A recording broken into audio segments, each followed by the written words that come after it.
Dimethyl glyoxime forms a 6 membered, जनाब इसको underline कर लें हम, 6 membered covalent chelate when treated with NiCl2 solution in presence of NH4OH।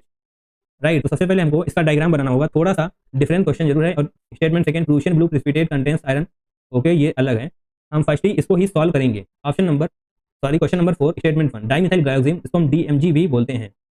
Right, तो अब हम इसी रिएक्शन को लिखेंगे NiCl2 प्लस। तो जनाब हमने पूरी की पूरी रिएक्शन को लिख लिया है, अब हम इसको बहुत ही ध्यान से समझेंगे। राइट, लिखने में बहुत ही टाइम लगता है, इसलिए मैंने पहले लिख लिया और आपको अब हम समझा देंगे। Dimethyl glyoxime formed a 6 membered covalent chelate when treated with NiCl2 solution in presence of NH4OH। Right, तो यहाँ पर NiCl2 प्लस और ये रहा dimethyl glyoxime. Right, CH3 C double bond NOH, carbon से ही वाला कार्बन जुड़ेगा NOH CH3, और यहाँ पर हम इसके दो कंपाउंड लेंगे। राइट, प्लस NH4OH, इसकी प्रेजेंस में जब भी हम इसको मिक्स करेंगे तो ये कंपाउंड का फॉर्मेशन होगा। Ni बीच में रहेगा, इस तरफ डाइमिथाइल ग्लाइकोक्सिम वाला कॉन्सेप्ट ही रहेगा, और यहाँ पर ये वाला कार्बन भी ऐड होगा, हम करना भूल गए थे, इस तरीके से यहाँ पर ऐड हुआ है। ऑलराइट, ये बेसिकली एक ही कंपाउंड है, यहाँ पर जो आपको नजर आ रहा है ये बेसिकली एक ही कंपाउंड है। राइट, और N double bond C CH3, N double bond C CH3, O negative, ये बात आपको याद रखनी है। NOH यहाँ पर OH होगा, C CH3 NOH C CH3, क्योंकि जनाब HCl फॉर्मेशन निकल चुका है बाहर। ऑलराइट, यहाँ से H NCl बाहर निकल चुका है यहाँ से NiCl से, और यहाँ पर सिर्फ और सिर्फ Ni बचा हुआ है। एक चीज आपको बहुत ही ध्यान से देखनी है, यहाँ पर ऑक्सीजन है, यहाँ पर हाइड्रोजन है, तो जनाब हाइड्रोजन बॉन्डिंग हो जाएगी। आई थिंक आपको ये समझ में कोई भी प्रॉब्लम होगी नहीं, यहाँ पर ऑक्सीजन है, यहाँ पर हाइड्रोजन है, तो निश्चित तौर पे हाइड्रोजन बॉन्डिंग हो जाएगी, और उसी तरीके से नीचे भी हाइड्रोजन बॉन्डिंग हो जाएगी। और अब हम क्वेश्चन को वापस से पढ़ते हैं। Dimethyl glyoxime forms a 6 membered covalent chelate, हमने कहा था, आप इसको अंडरलाइन कीजिएगा, 6 मेंबर्ड, जनाब 6 मेंबर्ड नहीं 5 मेंबर्ड है। 1 2 3 4 5, 5 मेंबर्ड चेलेट फॉर्मेशन हो रहा है। नीचे भी 1 2 3 4 5 मेंबर्ड चेलेट फॉर्मेशन। यदि यहाँ पर 5 मेंबर लिखा होता तो निश्चित तौर पे ये स्टेटमेंट सही होता, बट यहाँ पर लिखा हुआ है 6, बट 5 मेंबर चेलेट फॉर्मेशन हमारे पास हो रहा है, तो निश्चित तौर पे ये वाला स्टेटमेंट गलत हो जाएगा। बट आपको याद होना चाहिए ये सारा कॉन्सेप्ट, ये डायग्राम किस तरीके से बनेगा, NiCl2 plus DMG in presence of NH4OH, जब भी हम मिक्स करेंगे तो क्या फॉर्मेशन होगा। यहाँ पर आपसे और भी क्वेश्चन पूछे जा सकते हैं। फॉर एग्जाम्पल 5 मेंबर्ड की कितनी चेलेट्स बनेगी, 6 मेंबर्ड होगा या 5 मेंबर्ड होगा, तो निश्चित तौर पर आपको ये सारी चीजें भी पता होनी चाहिए, सिर्फ आंसर पर ही फोकस नहीं करना है, हमको वहाँ के कॉन्सेप्ट पर भी फोकस करना है। ऑलराइट, सो नाउ स्टेटमेंट सेकंड क्या होगा, प्रूशियन ब्लू, क्या हो रहा है, स्क्रीन ब्लर हो रही है यहाँ पर, सबसे पहले हम अपना पेन वापस लेकर आते हैं, रेड पेन। यस जनाब, statement 2, Prussian blue precipitate contains iron both in +2 oxidation state, +2 and +3 oxidation state. तो आपको ये Prussian blue, turns bulls blue, Wilkinson catalyst, ये सारी चीजें, ये सारे कंपाउंड्स के नेम स्ट्रक्चर आपको हूबहू याद होने चाहिए, क्योंकि डायरेक्ट क्वेश्चन इन पे पूछे जा रहे हैं। और जनाब यदि आपको आता होगा तो ही आप कर पाएंगे, यदि आपको उस स्ट्रक्चर का फॉर्मूला नहीं पता है, कुछ नहीं पता है उसके बारे में, तो आप नहीं कर सकते।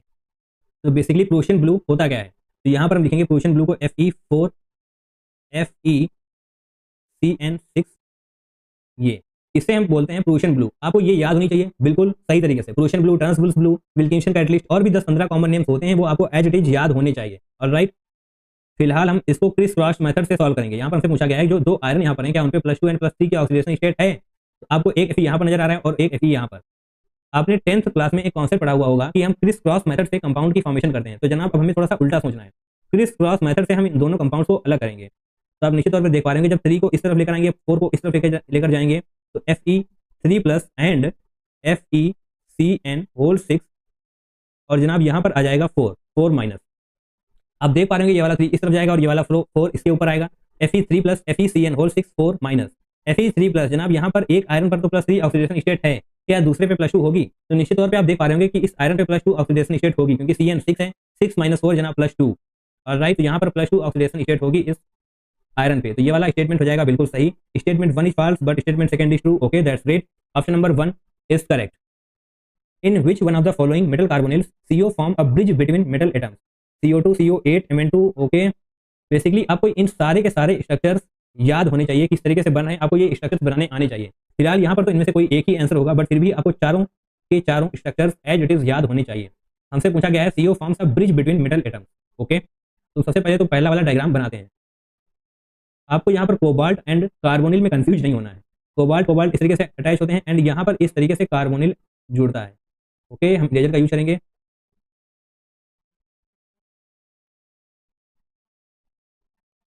इस तरीके से हम कार्बोनिल को इस कंपाउंड में जोड़ते हैं, एंड इस तरीके से हम और भी कार्बोनिल को जोड़ते हैं जो बचे हुए हैं।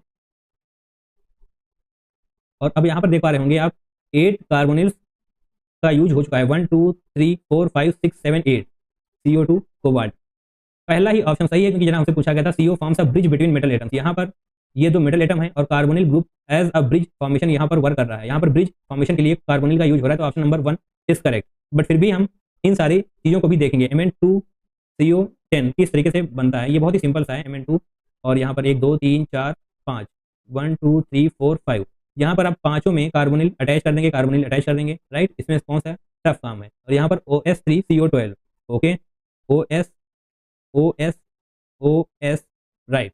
एंड 1 2 3 4 1 2 3 4 1 2 3 4, चार यहाँ पर, चार यहाँ पर और चार यहाँ पर, 12 कार्बोनिल्स आप इस तरीके से ऐड कर देंगे। एंड सेम रूथेनियम का भी ये होगा। RU थोड़ी सी स्क्रीन को ऊपर करेंगे, RU एंड 1 2 3 4 1 2 3 4 1 2 3 4, राइट। यहाँ पर आप एक बार फिर से 12 कार्बोनिल लगा देंगे और आपको कोई भी यहाँ पर ऐसा नहीं मिल रहा होगा option 2, option 3 and option number 4 में कि ब्रिजिंग का फॉर्मेशन हो। ब्रिजिंग फॉर्मेशन सिर्फ और सिर्फ ऑप्शन नंबर 1 में हो रहा है, राइट। तो इन सारे स्ट्रक्चर्स को आपको याद करना है, क्योंकि इस बार तो ये वाला ऑप्शन सही हो गया है, बट हो सकता है अगले शिफ्ट में, अगले एग्जाम्स में आपको इनमें से बेस्ड कोई क्वेश्चन पूछ लिया जाए। और राइट, तो फिलहाल option number 1 is correct, okay. तो ईथेन 1,2-डाइमीन इज अ चिलेटिंग लिगेंड, बिल्कुल सही स्टेटमेंट है। ईथेन 1,2-डाइमीन is a chelating ligand. Ethane 1,2-डाइमीन को आप इस तरीके से भी लिखते हैं, EN से, राइट। आपको निश्चित तौर पे ये याद आ ही रहा होगा। And now statement B, metallic aluminium is produced by electrolysis of aluminium oxide in presence of cryolite, okay. Electrolysis of aluminium oxide in presence of cryolite, बिल्कुल ही जनाब ये स्टेटमेंट भी सही है। हॉल हेरोल्ड प्रोसेस के द्वारा हम एल्यूमिनियम को प्रोड्यूस करते हैं, hall Harold process. And what is hall Harold process? Hall Harold process which involves electrolysis of aluminum oxide dissolved in molten cryolite. Cryolite means Na3Al(F6), right? Hall Herold process which involves electrolysis of aluminum oxide dissolved in molten cryolite. Got it? Cryolite aluminium oxide के लिए एक solvent के जैसे काम करेगा और melting point को गिरा देगा, जिससे इलेक्ट्रोलाइसिस के दौरान एनर्जी कंजप्शन कम हो सके। ऑलराइट, तो ये statement is exactly true. Metallic aluminium is produced by electrolysis of aluminium oxide in presence of cryolite, absolutely true. Now statement C, cyanide ion is used as ligand for leaching of silver, okay. Basically gold and silver को उनकी ओर से निकालने के लिए हम leaching process का use करते हैं in presence of cyanide solution, right. तो बिल्कुल ये वाला स्टेटमेंट भी बिल्कुल सही होगा। And now statement D, phosphine act as a ligand in Wilkinson catalyst. तो सबसे पहले हम आपको इसकी रिएक्शन बता देते हैं। इसकी रिएक्शन क्या होगी? Ag2S प्लस, तो ये जनाब ये रही आपकी reaction Ag2S plus NaCl, NaAgCl whole twice, okay, Na2S, right. तो इस रिएक्शन के थ्रू हम इसको समझ सकते हैं, okay. So now statement D, phosphine act as a ligand in Wilkinson catalyst, okay. तो जनाब विल्किंसन कैटलिस्ट क्या होता है? RHCl PPH3 whole 3, PPH3 means triphenyl phosphine, alright. RHCl PPH3 whole 3 ये होता है विल्किंसन कैटलिस्ट। मैंने आपको बताया हुआ है Wilkinson catalyst, Turnbull's blue, Prussian blue, इन सारे कंपाउंड्स के बारे में आपको पता होना चाहिए, एज इट इज क्वेश्चंस पूछे जाते हैं। एंड बेसिकली फॉस्फीन बहुत ही इंपॉर्टेंट रोल प्ले करता है in catalytic activity. Phosphine plays a very very important role in catalytic activity और खास तौर पे हाइड्रोजनेशन रिएक्शंस में, राइट। तो निश्चित तौर पे phosphine act as a ligand, तो यहाँ पर ये स्टेटमेंट भी सही होगा, option number D. That means statement D भी सही होगा। The stability constant of Ca2+ and Mg2+ are similar with EDTA complexes. EDTA means ethylene diamine tetraacetate ion, right? तो यहाँ पर जनाब सिमिलर नहीं, Ca2+ ज्यादा होता है इन कंपैरिजन टू Mg2+, तो ये वाला स्टेटमेंट गलत हो जाएगा। Statement 3 is wrong. The stability constant of Ca2+ and Mg2+ are similar, नहीं जनाब, Ca2+ ज्यादा होता है। तो A, B, C and D statement है बिल्कुल सही। तो क्या यहाँ पर ऐसा कोई ऑप्शन है? तो आप जब देखेंगे तो यहाँ पर ऐसा कोई ऑप्शन आपको मिलेगा नहीं, बट फिर भी आपको देखना है ध्यान से। ई ऑप्शन जिसमें से जहां कहीं भी है उसको तो सबसे पहले ही हम कट कर देंगे। ये और ये तीनों के तीनों ऑप्शन कट होंगे। हम निश्चित तौर पे ऑप्शन नंबर 3 को टिक कर रहे होंगे, A, B and C only. थोड़ी सी गलती यहाँ पर है, बट फिर भी हम ई को हटा करके यहाँ पर ऑप्शन नंबर 3 को टिक कर सकते हैं, राइट। निश्चित तौर पर ये थोड़ी सी गलती है क्वेश्चन में, बट फिर भी हम आंसर तक पहुंच पा रहे होंगे। The strength of anionic ligands can be explained bye crystal field theory. The strength नहीं जनाब, स्ट्रेंथ के लिए तो हम स्पेक्ट्रोकेमिकल सीरीज को प्रीफर करते हैं, और ये बिल्कुल एक्सपेरिमेंटली होती है, स्पेक्ट्रोकेमिकल सीरीज, जहां पर आप देख पाएंगे कि कार्बन डोनर सबसे ज्यादा स्ट्रांग होते हैं और कार्बन डोनर के बाद आते हैं nitrogen donor, carbon, nitrogen, oxygen and halogen, right. Carbon, nitrogen, oxygen, halogen donor ही इस प्रेफरेंस में हम देखते हैं कि कौन सा ज्यादा स्ट्रांग होता है। यहाँ पर CFT वाला कोई भी कॉन्सेप्ट यूज नहीं होता है। Option number A is not correct. Valence bond theory does not give a qualitative interpretation of kinetic stability of coordination compound. बिल्कुल सही, क्योंकि जनाब यहाँ पर लिखा हुआ है does not. Kinetic stability of coordination compound, VBT ऐसा कुछ भी नहीं बताती है। Option number C, the hybridization involve in formation of NiCN 2 minus complex DsP2 4, ये क्या है DsP2 4, ओके समझ गए जनाब। यहाँ पर ये 4 नहीं होगा, ये 4 यहाँ पर होगा। Alright, DsP2 NiCN whole 4 2 minus complex में क्या DsP2 होगा, तो निश्चित तौर पे हम देख पा रहे होंगे Ni पर 2 प्लस होगा, 2 प्लस यानी कि 3D8 साइनाइड है, तो निश्चित तौर पे इसकी पेयरिंग करवा देगा। तो हम बहुत ही तेजी से इन चीज़ों को ड्रॉ कर रहे हैं क्योंकि हमने कई बार कर ली है, 1 2 3 4 5 6 7 8, ऑलराइट। क्योंकि यहाँ पर साइनाइड है, स्ट्रॉन्ग फील्ड लिगेंड है, तो पेयरिंग निश्चित तौर पे करवा देगा। एंड यहाँ पर ये S हो जाएगा और यहाँ पर हम 3 T के लिए बना लेंगे। कोऑर्डिनेशन नंबर 4 है, तो 1CN 1CN 1CN 1CN DsP2, right, DsP2 निश्चित तौर पे ये ऑप्शन सही है। Statement C is absolutely correct. तो इतना करके आप देख पा रहे होंगे कि आपको ऑप्शन डी चेक करने की जरूरत ही नहीं है, B and C only, option number 4 is correct. और जब आप इसको पढ़ेंगे तो number of possible isomers of cis PTCl and OK is 1, नहीं जनाब 1 नहीं होगा, तो option number 4 is absolutely correct. Number of complexes from the following with even number of unpaired d electron, ये क्या बोल दिया गया यहाँ पर, even number of unpaired d electron. जनाब क्वेश्चन सिंपल है, number of complexes from following with even number of unpaired d electron, हो even number of unpaired d electron. Question आसान है बट थोड़ी सी लैंग्वेज को इधर उधर किया गया है, एंड ये क्वेश्चन थोड़ा सा अच्छा हो चुका है, बहुत अच्छा नहीं बोलेंगे अभी भी इसको, थोड़ा सा अच्छा हो चुका है। क्या है यहाँ पर, number of complexes from the following with even number of unpaired d electron, even number of unpaired d electron. दोबारा से, डी ऑर्बिटल में अनपेयर्ड इलेक्ट्रॉन्स देखने हैं कि इवन नंबर जो है वही आपको यहाँ पर लिखने हैं। देखिए नया नया जादू सीखा है हमने, तो हम इसको अप्लाई करेंगे जरूर, राइट। ऐसे करना था कि कर पाएंगे या नहीं, भी नहीं कर पाएंगे आई थिंक, नहीं हम करेंगे जरूर, even number of unpaired D electrons, right. इसको इस तरीके से करना होता है। देन हम इसको हाईलाइट करेंगे, एंड लड़कियों का फेवरेट कलर पिंक, ओहो ये देखिए जादू सिखाया हमने, करा भी दिया इसको, राइट। इस तरीके से करना होता है। एंड ये आपको कलर चेंज हो चुका है, आपको समझ में आना भी चाहिए, राइट। कलर दोबारा चेंज हो गया, जस्ट सेकेंड। इस तरीके से लास्ट टाइम आप कर लेते हैं, फिर नहीं करेंगे, ओके यस। अभी दिखाई दे रहा है ना, even number of unpaired D electrons. चलिए पता करते हैं यहाँ पर, इस बार तो पेन हमको चाहिए ही चाहिए, ये रहा पेन। यहाँ से देखना थोड़ी सी स्पीड में करेंगे क्योंकि ये सारी चीज़ें आपने कर ली हैं पहले ही। VH2O6 3 पॉजिटिव, जनाब वैनेडियम 3 पॉजिटिव आने वाला है, जो आप इसको निकालेंगे। वैनेडियम 3 पॉजिटिव, देखिए H2O होल 6 है, यानी कि H2O का चार्ज क्या होता है 0, ऑब्वियसली। उसके बाहर, इस कंपाउंड के बाहर 3 पॉजिटिव, डेफिनेटली ये 3 पॉजिटिव वैनेडियम का ही होने वाला है। दैट्स मीन्स वैनेडियम 3 पॉजिटिव, जनाब वैनेडियम 3 पॉजिटिव की इलेक्ट्रॉनिक कन्फिगरेशन क्या होने वाली है, यहाँ पर देखिए वैनेडियम का एटॉमिक नंबर भी आपको दिया गया है 23, यानी कि जनाब वैनेडियम 3 पॉजिटिव की इलेक्ट्रॉनिक कन्फिगरेशन ये हो जाएगी 3D2। क्यों हो जाएगी, क्योंकि वैनेडियम की न्यूट्रल वैनेडियम की इलेक्ट्रॉनिक कन्फिगरेशन क्या होती है 4s2 3d3, right. 4s2 3d3, 3 electron जाने हैं, 2 इलेक्ट्रॉन जाएंगे s ऑर्बिटल से, 1 इलेक्ट्रॉन जाने वाला है d ऑर्बिटल से, तो जनाब 2 इलेक्ट्रॉन बचने वाले हैं d ऑर्बिटल में। एंड ये दोनों के दोनों इलेक्ट्रॉन अनपेयर्ड होने वाले हैं। क्यों अनपेयर्ड होने वाले हैं, H2O क्या है, वीक फील्ड लिगेंड है। देखिए H2O सभी में है, तो थोड़ा सा आसानी हुई, H2O सभी में है यानी कि वीक फील्ड लिगेंड सभी में है, दैट मीन्स पेयरिंग पहले नहीं होगी, राइट, पेयरिंग होने नहीं वाली है। तो ये दोनों के दोनों इलेक्ट्रॉन्स अनपेयर्ड है, that means n equal to 2, and आपसे यही पूछा गया था इवन नंबर, यस वैसे 2 एक इवन नंबर है। चलिए आगे करते हैं, बाकी हम बाद में काउंटिंग करते हैं। Cr2 plus, right. देखिए अब electronic configuration and oxidation state पर मास्टरी आपको होनी चाहिए, राइट। 2 पॉजिटिव बाहर है तो 2 पॉजिटिव यहाँ पर आ जाने वाला है। Cr2 पॉजिटिव का इलेक्ट्रॉनिक कन्फिगरेशन क्या होने वाली है 4s1 3d5 होती है, तो 2 इलेक्ट्रॉन हटने वाले हैं, दैट मीन्स 3d4, तो n इक्वल टू 4 यहाँ पर भी आ जाएगा, रेट। Fe 3 पॉजिटिव हो जाने वाला है, Fe3 पॉजिटिव की इलेक्ट्रॉनिक कन्फिगरेशन क्या होने वाली है 26, बोले तो 3d5, राइट। 3d5 तो यहाँ पर जनाब n इक्वल टू 5 आ जाने वाला है, क्योंकि 5 इलेक्ट्रॉन्स अनपेयर्ड ही होने वाले हैं। अब बात करते हैं आगे Ni की, Ni 3 पॉजिटिव, Ni 3 पॉजिटिव, निकल है ना, ऑब्वियसली निकल है। तो जनाब न्यूट्रल Ni क्या इलेक्ट्रॉनिक कन्फिगरेशन क्या होता है 4s2 3d8, राइट। अगर आपको इलेक्ट्रॉनिक कन्फिगरेशन में दिक्कत है तो जनाब एटॉमिक नंबर की तरफ देखिए, निकल का एटॉमिक नंबर क्या है 28, दैट मीन्स 8 इलेक्ट्रॉन है d ऑर्बिटल में, तो 4s2 3d8 ये इसका परफेक्ट इलेक्ट्रॉनिक कन्फिगरेशन होगा, यानी कि न्यूट्रल स्टेट में, ओके। अभी आपको बताना है Ni 3 पॉजिटिव का, यानी कि 3 इलेक्ट्रॉन बाहर जाने चाहिए, 2 इलेक्ट्रॉन जाएंगे s ऑर्बिटल से, 1 इलेक्ट्रॉन जाएगा d ऑर्बिटल से, दैट मीन्स 3d7 होने वाले हैं। अब जनाब इनकी फिलिंग कर लेते हैं साइड में, इस तरीके से देखिए बड़ा छोटा ही लिखने वाले हैं यहाँ पर क्योंकि जगह कम है। 7 इलेक्ट्रॉन्स की फिलिंग करनी है, H2O है, वीक फील्ड लिगेंड, पेयरिंग पहले नहीं होने वाली, 1 2 3 4 5 5 यस 6 7, तो जनाब n इक्वल टू 3 होने वाला है, यानी कि 3 अनपेयर्ड इलेक्ट्रॉन है, n इक्वल टू 3, हमें चाहिए इवन नंबर, तो ये वाला आंसर में काउंट नहीं होगा। पहले ये कर लेते हैं Cu2 प्लस, Cu2 प्लस की इलेक्ट्रॉनिक कन्फिगरेशन नाम होने वाली है 3d8, 3d8 नहीं 3d9 होगी, 3d9 होने वाली है।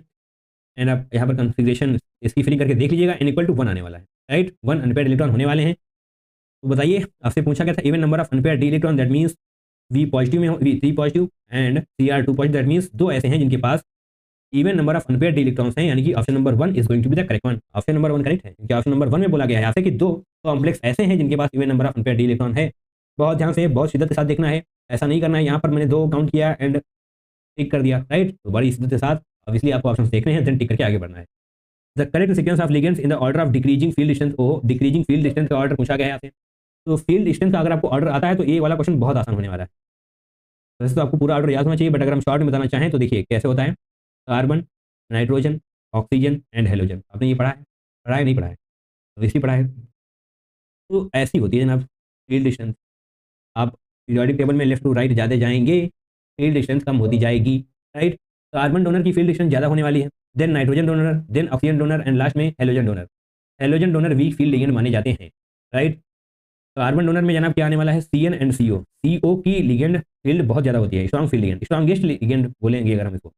CO देन CN आने वाला है, राइट। फिर NH3 वगैरह आते जाते हैं, यहाँ पर H2O आने वाला है, हेलोजन भी आपको मिल जाएगा, राइट।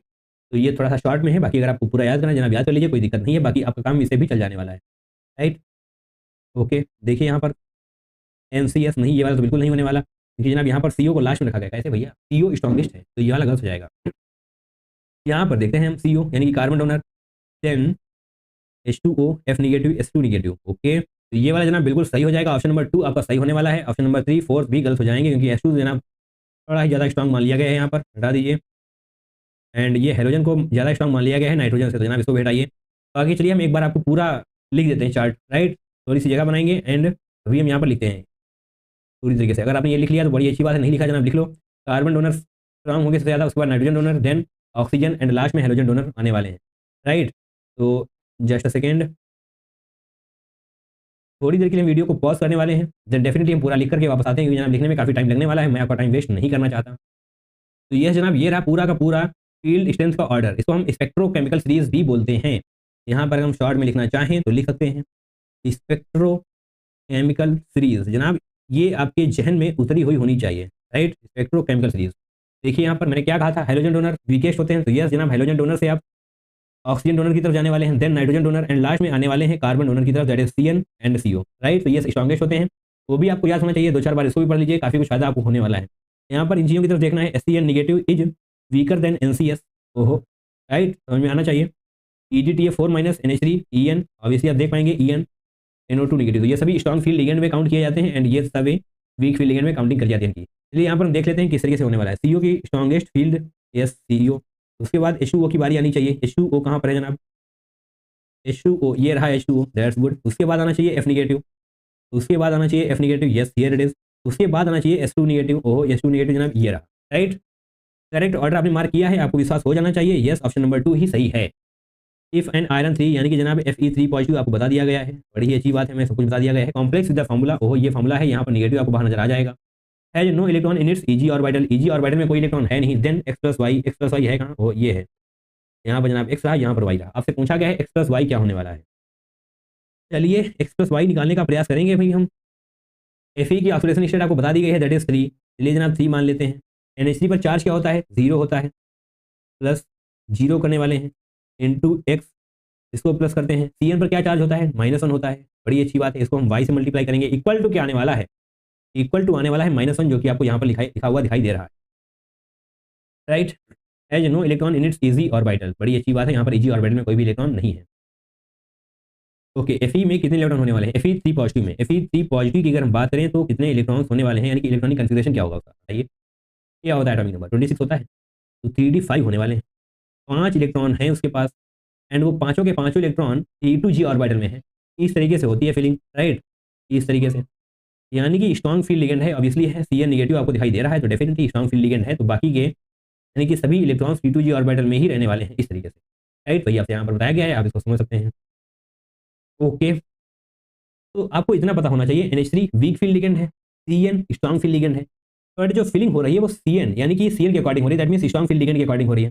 अगर वीक फील्ड लिगेंड के अकॉर्डिंग फीलिंग होती तो 3 के बाद जो चौथा इलेक्ट्रॉन जो आपने यहाँ पर पेयरिंग करवा दी है ना, तो चौथा इलेक्ट्रॉन ऊपर गया होता। अगर फीलिंग होती NH3 के अकॉर्डिंग, यहाँ पर CN डोमिनेट करने वाला है, CN that means strong field ligand, यहाँ पर स्ट्रॉन्ग फील्ड लिगेंड डोमिनेट करेगा, दैट मीन्स स्प्लिटिंग ज़्यादा होने वाली है, इसलिए चौथा इलेक्ट्रॉन ऊपर जाने के बजाय पेयरिंग करना प्रेफर करने वाला है। सिंपल, यस, इतना तो हमें समझ में आ गया कि CN ज़्यादा होने वाला है। ओके, CN ज़्यादा होने वाला है तो डेफिनेटली एक्स की वैल्यू कम होने वाली है, इन दोनों का एडिशन तो जनाब 6 आएगा ही आएगा, एंड वही आपसे यहाँ पर पूछा गया है। अगर आप लॉजिक लगा सकते हैं जनाब लगाइए, प्रैक्टिस नहीं कर ली है जनाब तो ठीक है, अच्छी बात है, बट नहीं अगर समझ में आ रहा है तो देखिए कोई दिक्कत वाली बात है नहीं। एक्स इज जीरो, एक्स को अगर देखिए यहाँ पर कुछ भी रखेंगे आप जीरो ही हो जाने वाला है, राइट, क्योंकि यहाँ पर जीरो से मल्टीप्लाई करने वाले हैं तो वाई माइनस वाई हो जाने वाला है। यहाँ पर 3 इस तरफ आएगा तो जनाब यहाँ पर 4 हो जाने वाला है, सॉरी माइनस 4 हो जाएगा, देखिए माइनस यहाँ पर ऑलरेडी है। 3 इस तरफ आएगा -3 हो जाएगा तो -3 -1 -4 हो जाने वाला है। दैट मीन्स वाई की वैल्यू क्या आने वाली है, 4 आने वाली है वाई की वैल्यू। वाई की वैल्यू अगर 4 हो जाएगी तो जनाब एक्स की वैल्यू 2 हो जाएगी, x equal to 2, y equal to 4, 2 + 4 क्या होता है 6 होता है, तो ऑप्शन नंबर 3 आपका सही हो जाएगा, राइट। कोई दिक्कत नहीं होनी चाहिए अगर आपको ये सारी चीज़ें आती हैं तो। देखिए आपको पता होना चाहिए सी स्ट्रॉन्ग फील्ड लिगेंड है, NH3 वीक फील्ड लिगेंड है। जो फीलिंग आपको बताई गई है यानी कि no electron in E g orbital, that means देखिए ये होता है T2Z ऑर्बिटल, ये होता है EG ऑर्बिटल। EG ऑर्बिटल में अगर एक भी इलेक्ट्रॉन नहीं है तो स्प्लिटिंग उसकी काफी ज्यादा हो चुकी है, that means strong field ligand dominate कर रहा है यहाँ पर। तो स्ट्रॉन्ग फील्ड लिगेंड क्या है, CN है, राइट। दिक्कतें खत्म होनी चाहिए, got it. TiCl4 that means Ti4+ होने वाला है। इस केस में इलेक्ट्रॉनिक कन्फिग्रेशन होता है 3d0। जब जनाब कोई इलेक्ट्रॉन ही नहीं है तो E ऑर्बिटल या फिर T2 ऑर्बिटल में कहां से जाएगा, आपको क्या चाहिए, no electrons in the orbital is T2, तो डेफिनेटली इसको आप काउंट करने वाले हैं, राइट, क्योंकि यहाँ पर कोई भी इलेक्ट्रॉन आपको T2 ऑर्बिटल में नजर नहीं आने वाला।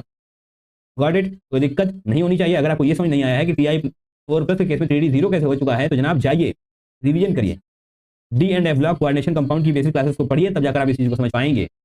फिलहाल यहाँ पर हम थोड़ा बताना चाहेंगे titanium atomic number 22, that means 4s2 होने वाला है इलेक्ट्रॉनिक कन्फिग्रेशन न्यूट्रल टाइटेनियम का, बट यहाँ पर टाइटेनियम 4+, दैट मींस 4 इलेक्ट्रॉन बाहर जाने वाले हैं, 2 इलेक्ट्रॉन s ऑर्बिटल से एंड 2 इलेक्ट्रॉन d ऑर्बिटल से, correct.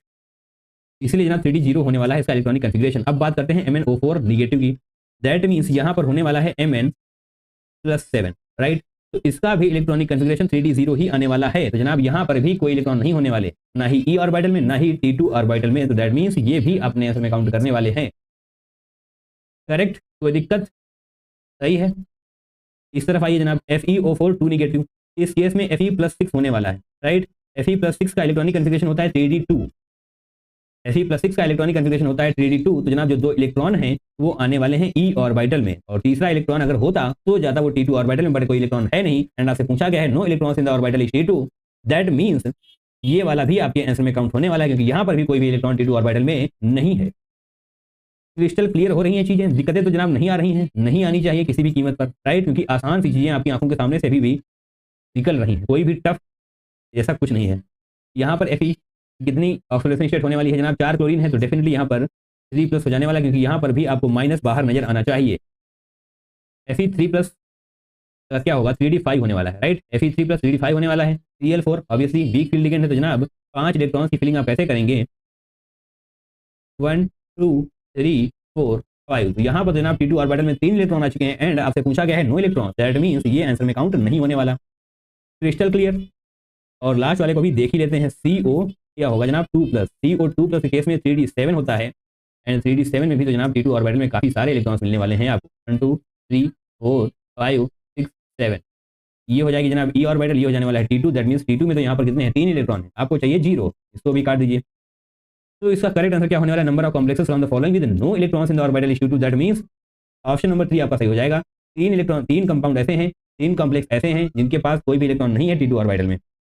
The metal atom present in the complex MABXL, where AB, X and L are uniligands and M is metal, that's good. Involves sp3 hybridization, sp3 hybridization बहुत ही important शब्द बोला है अभी हमने, okay. The number of geometrical isomers exhibited by the complex is, तो आपके पास ये complex है जिसमें से AB, X and L यूनिलिगेंड्स हैं, M मेटल है, तो आपसे पूछा गया है कि जितने ज्योमेट्रिकल आइसोमर होने वाले हैं, एंड आपको ये भी बताया गया है कि sp3 हाइब्रिडाइजेशन है। sp3 हाइब्रिडाइजेशन का मतलब होता है जनाब टेट्राहेड्रल, राइट, एंड टेट्राहेड्रल का मतलब होता है नो GI, यानी कि कोई भी ज्योमेट्रिकल आइसोमरिज्म नहीं होने वाला, दैट मींस ऑप्शन नंबर 2 सही हो जाएगा, राइट। स्ट्रॉन्ग का जनाब इतना जल्दी कैसे ये सॉल्व हो गया, अगर आपको आता है तो चीजें सॉल्व जल्दी हो जाने वाली हैं। sp3 का मतलब होता है टेट्राहेड्रल, टेट्राहेड्रल में कोई भी ज्योमेट्रिकल आइसोमरिज्म नहीं होता है, क्यों नहीं होता है उसको समझने का प्रयास करते हैं, या फिर उससे पहले हम समझें कि GI कहाँ कहाँ पर होता है। GI जनाब टिपिकली स्क्वायर प्लेनर स्ट्रक्चर में एग्जिस्ट करता है, एंड ऑक्टाहेड्रल में, स्क्वायर प्लेनर एंड ऑक्टाहेड्रल में एग्जिस्ट करता है टिपिकली, राइट। क्यों करता है, क्योंकि जनाब यहाँ पर डिफरेंट होती हैं पोजीशंस, राइट, पोजीशंस डिफरेंट होती हैं, जैसे जैसे आप लिगेंड्स की पोजीशन चेंज करते जाते हैं वैसे वैसे स्ट्रक्चर भी बदलता चला जाता है, but in case of tetrahedral सारी ही पोजीशंस एक जैसी हैं। टेट्राहेड्रल में जनाब सिमेट्रिकल स्ट्रक्चर होता है। सिमेट्रिकल स्ट्रक्चर होने की वजह से सारी की सारी पोजीशंस ही एक जैसी हैं, तो चाहे आप लिगेंड बदलें या ना बदलें, स्ट्रक्चर सेम ही रहने वाला है, कोई सिस्टर्स आपको नहीं मिलने वाला, राइट। इसलिए टेट्राहेड्रल में कोई भी ज्योमेट्रिकल आइसोमर नहीं होता है, but in case of square planar and octahedral आपको ज्योमेट्रिकल आइसोमर मिलने वाले हैं, राइट। बस इतना सही कॉन्सेप्ट था, डेफिनेटली आपको सारी चीजें आनी चाहिए। sp3 का मतलब होता है tetrahedral, that means no geometrical isomer, great. List 1 में आपके पास कंपाउंड दिए हुए हैं एंड लिस्ट 2 में उनके यूजेस दिए गए हैं, तो ये सारी चीजें एनसीईआरटी की हैं। एनसीईआरटी की अगर आपने रीडिंग करी है तो ही आप इस क्वेश्चन को सॉल्व कर पाएंगे, अदरवाइज कंफ्यूज ही रहने वाले हैं।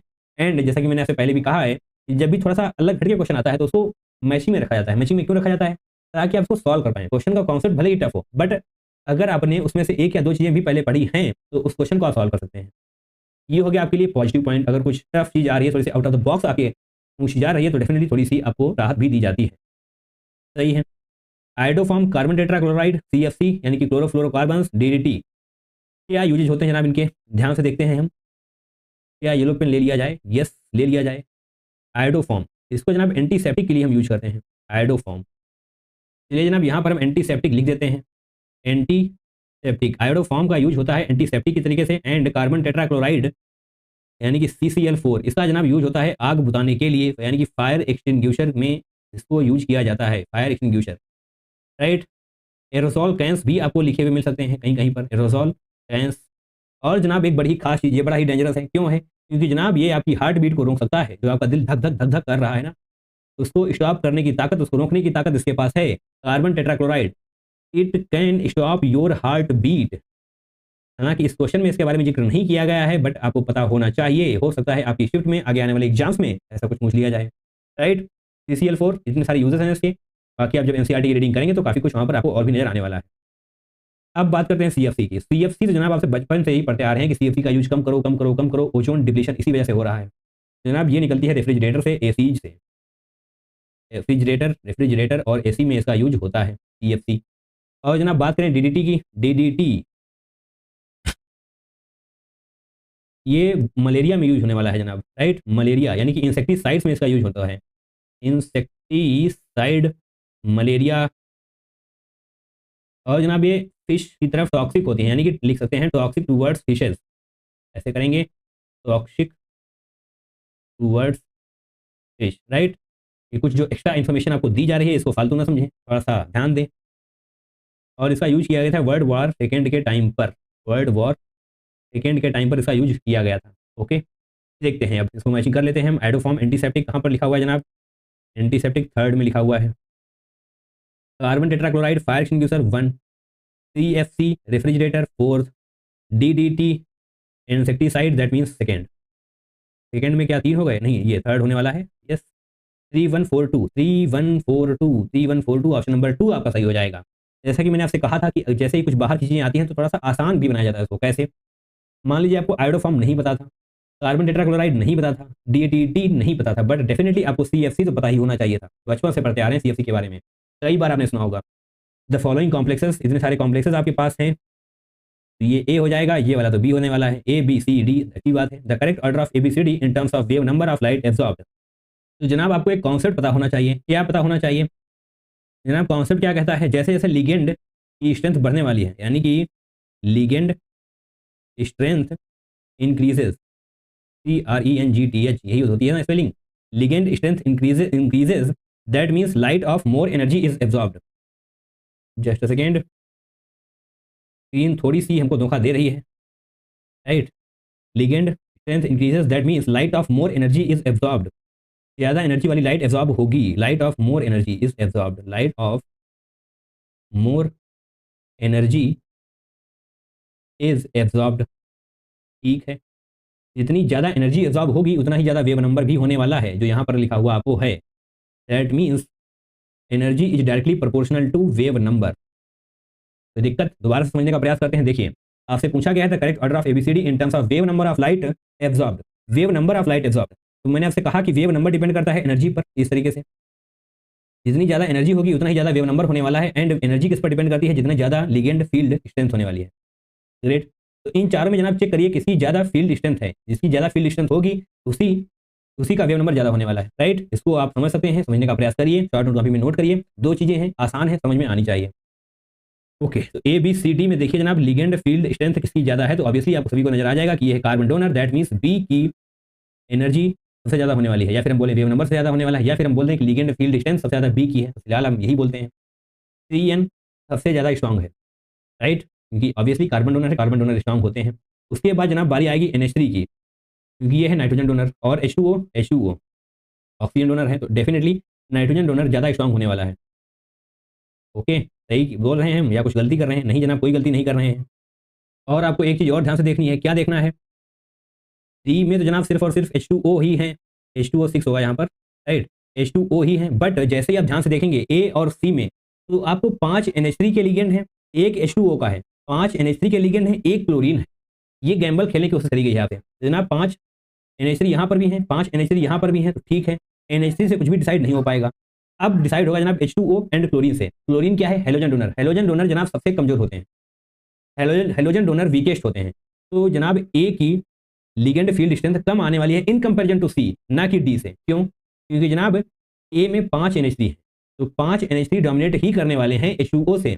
बट फर्क कहाँ पर आएगा ए और सी में? क्योंकि यहाँ पर भी 5 NH3 हैं, यहाँ पर भी 5 NH3 हैं, तो NH3 से तो अब कुछ डिसाइड हो नहीं पाएगा। तो अब हम जाएंगे दूसरे लिगेंड की तरफ, chlorine and H2O। Chlorine and H2O में क्लोरीन वीक है, H2O स्ट्रांग है, तो डेफिनेटली सी ज़्यादा स्ट्रांग होने वाला है देन ए, एंड लास्ट में डी तो आपको मिल ही जाने वाला है, राइट। ये करेक्ट ऑर्डर होगा, सही है।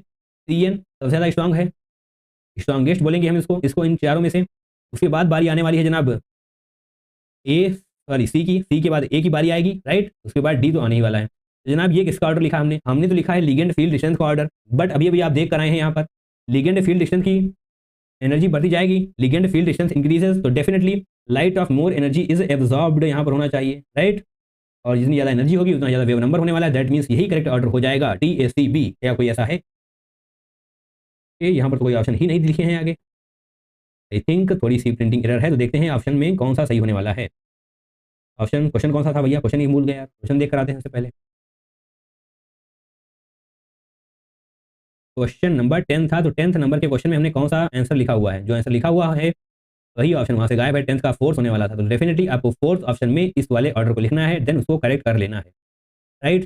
थर्ड ऑप्शन आप देख लीजिएगा, 4th ऑप्शन में हम लिख देते हैं DB, क्या है पहले सही ऑर्डर ही देख लें हम एक बार, DACB करेक्ट एक्सप्लेनेशन है, एक्सप्लेनेशन में कोई गलती है नहीं, एंड करेक्ट आंसर यही होने वाला है। बट ऑप्शन यहाँ पर लिखे नहीं थे DACB, राइट, ये हो जाएगा एंड यही आपका करेक्ट आंसर होने वाला है। इस चीज़ को जनाब नोट कर लीजिए, शॉर्ट नोट कॉपी में नोट करके रखना है, ऐसे कॉन्सेप्ट बिल्कुल नहीं छोड़ने हैं। Given below are two statement type question है जनाब। स्टेटमेंट 1 स्टेटमेंट 2 को ध्यान से पढ़िए, क्या है?